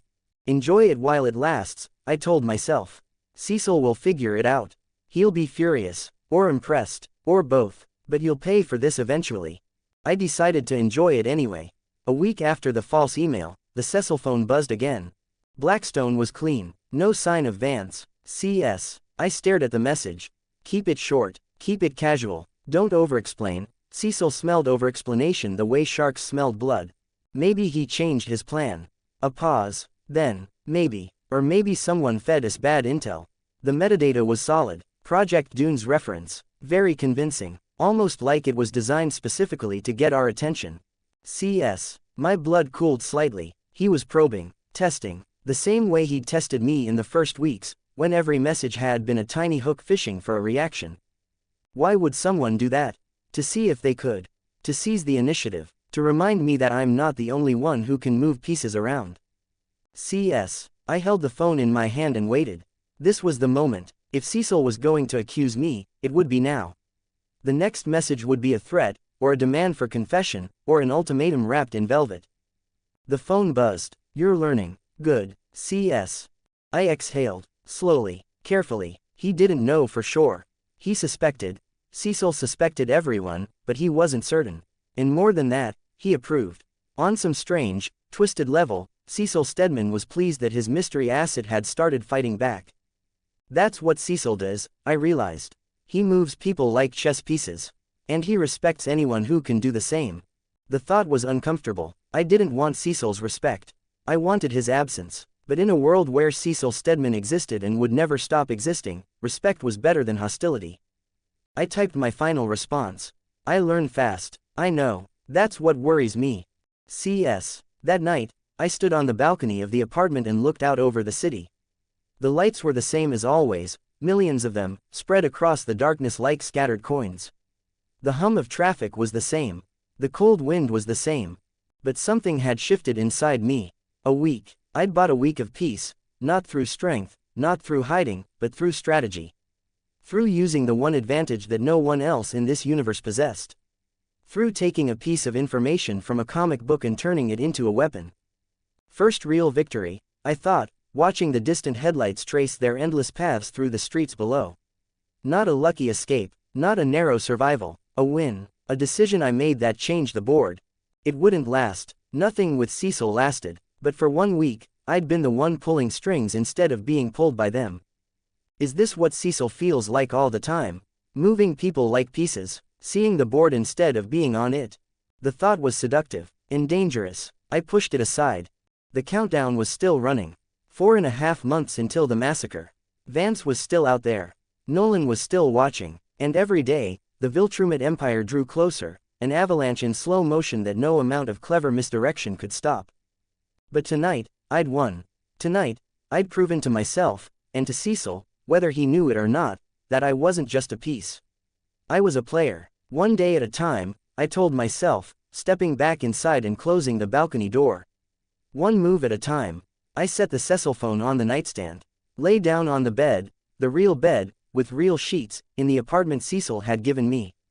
Closed my eyes, and for the first time since the Tuesday I died, I slept without dreaming. To be continued.